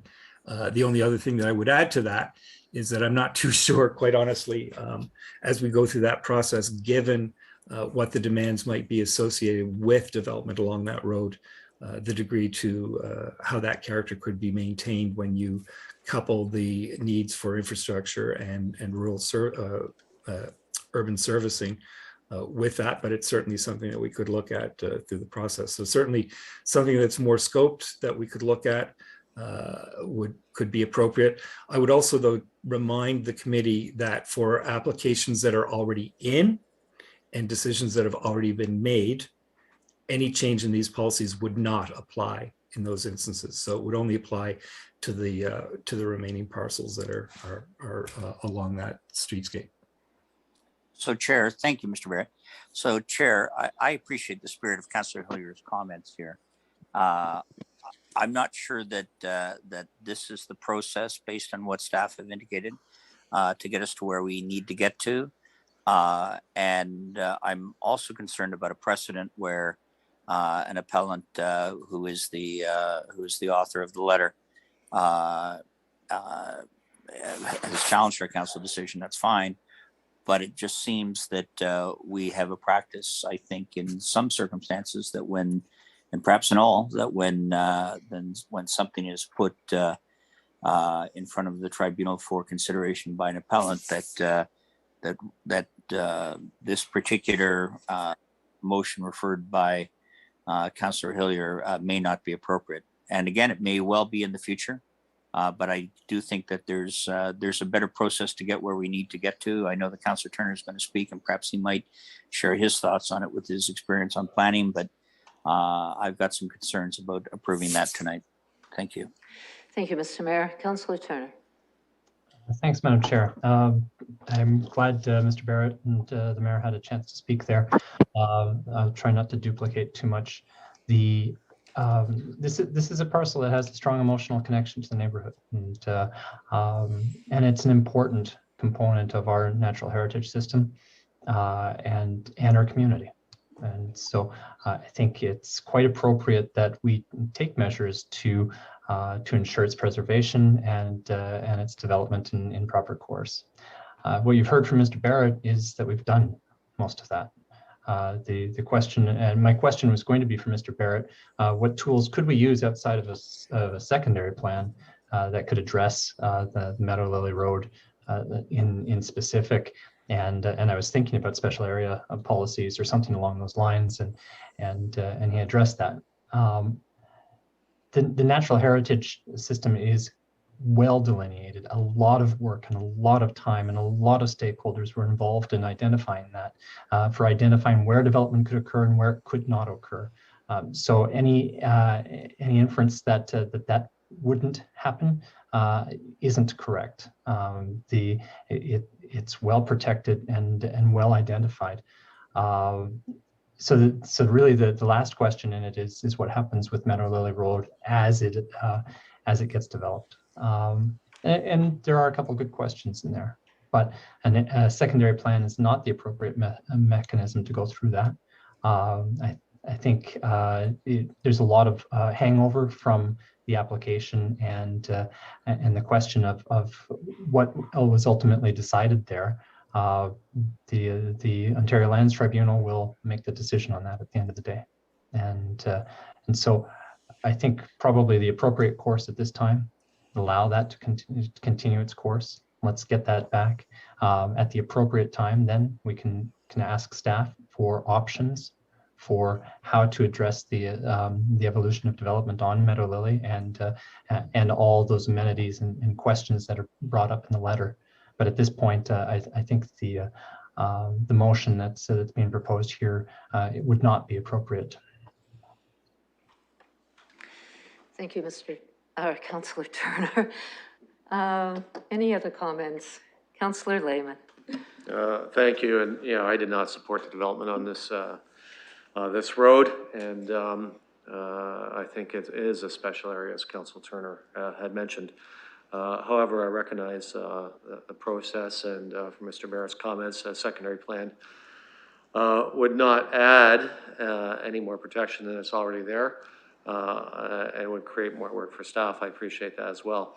What Mr. Barrett did say is what might be appropriate is a referral back to staff to come back with options for maybe a more specific plan for what we can do to protect this particular road and the areas around it. So if the mover and seconder would consider maybe changing their motion to a referral back along those lines, I think that might get more traction here. And from what I'm hearing, I would request that they might consider that. Thank you, Councillor Lehman. The committee will allow me, I'll make some comments from the chair. I'm not going to repeat what I've heard from the mayor and from Councillor Turner. And one of my concerns here is if we do support a motion like this, I'm kind of blown away that we can get motions up on the floor here based on a letter that we've received with really no communication or further conversation or delegation request. But having said that, I have concerns because I've heard loud and clear from staff that there is that cultural significance and work that can be done on the road. And if this goes forward, gets defeated, can we ask for a referral? I guess maybe I'm going to clerks for that question, just to make sure that we are able to continue the conversation or continue the concerns of how we develop in this area, having regard for the road. Not sure who can answer that question, but I just want to make sure we're not stifling the conversation here with this motion. Madam Chair, if I could perhaps respond to that, it's Michael Schultes. Just to be clear, is the question related to the request motion to initiate a city-led secondary plan, or is in relation to a referral? I think we have the motion on the floor, which is to initiate a city-led secondary plan. You will want to be cautious if that is ultimately approved by council. You may have some challenges in going in a different direction. So I would just caution.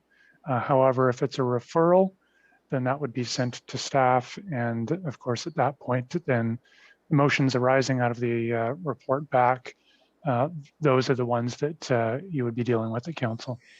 Thank you, Mr. Schultes. With that, I know we have a motion on the floor. Councillor Hillier?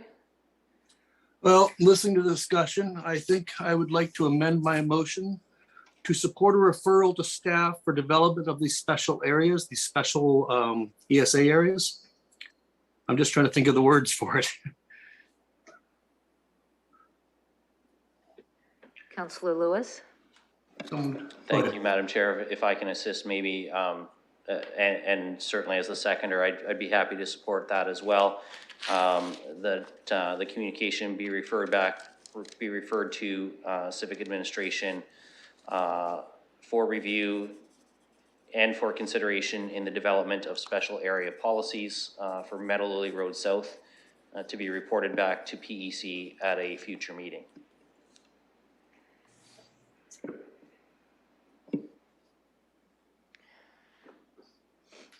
So we have an amendment on the floor. Councillor Turner. Thanks, Madam Chair. I think that motion would be appropriate at the appropriate time. I don't think the appropriate time is now with the appeal still pending. But if something similar were to come forward at the time we heard back on the outcome of the appeal, I think that that would be a good time to consider it. At this point, I would vote against it until such time. Any other comments from committee members? Councillor Lehman. Chair. Oh, sorry, Mr. Mayor. And then I'll go to Councillor Lehman. All right, well, thank you very much. I agree with Councillor Turner. Well intended, and I appreciate Councillor Hillier and Councillor Lewis's thoughts around this. But I would suggest to you right idea, wrong time.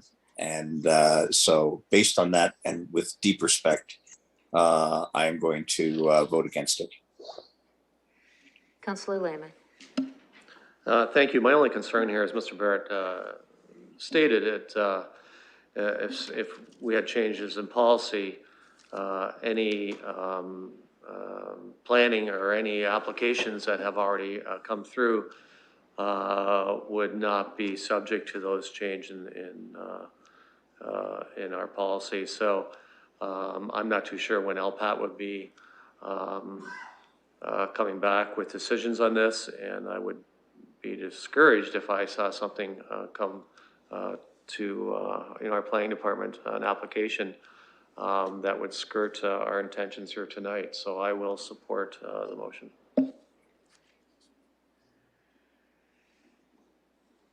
Okay, so we can proceed to, we've got an amendment, and I think for clarity, if I don't see it on the amendment on Scribe.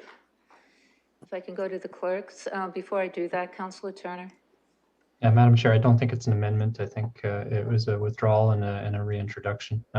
So we don't have it because there's not a main motion anymore. Those are two different motions. So we had a withdrawal and now we have a new motion, and If we can see the Referral. motion before we vote on it? Referral. Or Referral. a Yeah. motion to refer, yeah.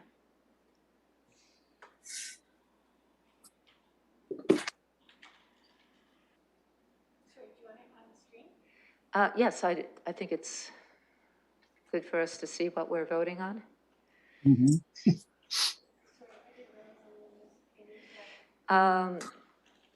I'll go to Councillor Lewis while we're waiting. Councillor Lewis. Thank you, Madam Chair, and I recognize I may be just perhaps repeating myself a little bit here, and that I may not sway anyone on this. But I think a referral for staff's consideration is a much softer and it's a different approach than a direction to initiate a secondary plan. And with all due respect to my colleagues, as taking words from the mayor himself,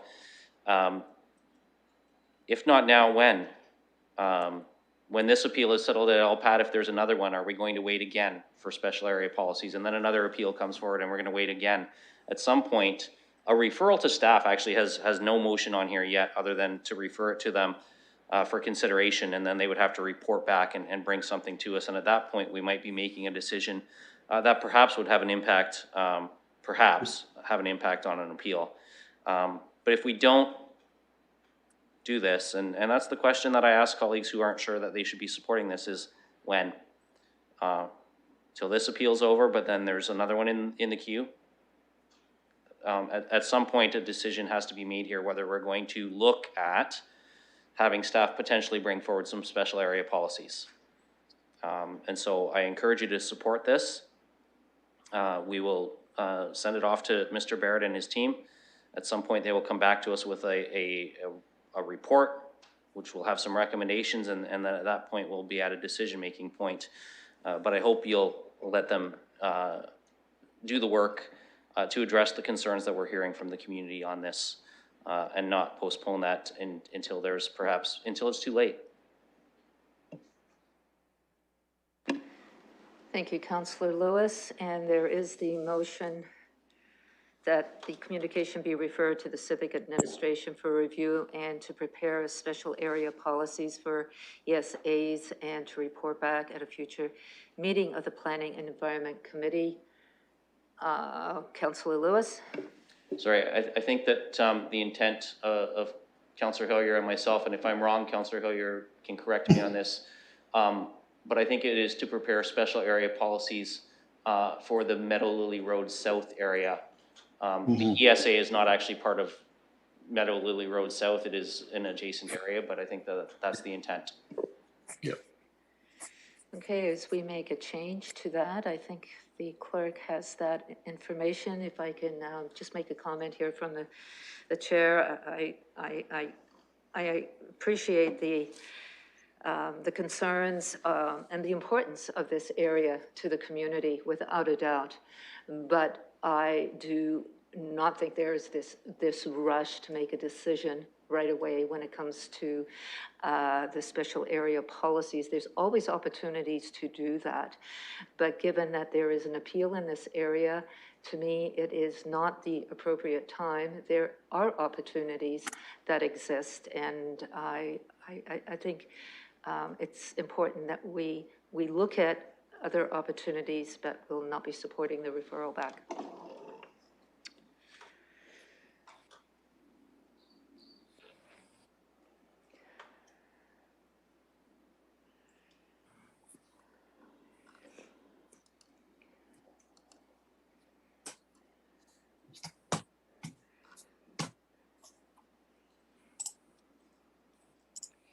And if we can on this, or can we, I'm sorry, Councillor Lehman? I just saw a vote come up on my e-scribe, so We'll do the verbal. I think it's important that we see the motion to refer back with the changes, Councillor Lewis and Councillor Hillier. And I'm going to go there. We do have a mover in Councillor Lewis, seconded by Councillor Hillier, and I'll go around the table. Councillor Turner. No. Councillor Hillier, Yes. Mr. Mayor, No. Councillor Lewis, Yes. Councillor Lehman, Yay. and I vote no. Closing the vote, the motion, the motion loses on a tie. So with that, I understand there is no decision coming out of the Planning and Environment Committee. I would say that we can at least receive the report or receive the letter from the community. That doesn't preclude us from doing anything at a future time. Thank you. With that is a motion to receive. I need a seconder, Councillor Lehman. And I'll go around the table to receive the correspondence. Councillor Turner. Yes. Councillor Hillier. Yes. Mr. Mayor. Yes. Councillor Lewis. Yes. Councillor Lehman. Yes. And I vote yes. Closing the vote, the motion carries 6-0. And with that, I'll go to 5 deferred matters, additional business, committee members. I see none. And I will look for an adjournment. And Councillor Turner, seconded by Councillor Hillier. Can we do a hand vote or do we need a verbal? Hand vote, everyone. Thanks. I vote yes, Mayor. Thank you, Mr. Mayor. Thanks, everyone. Good night.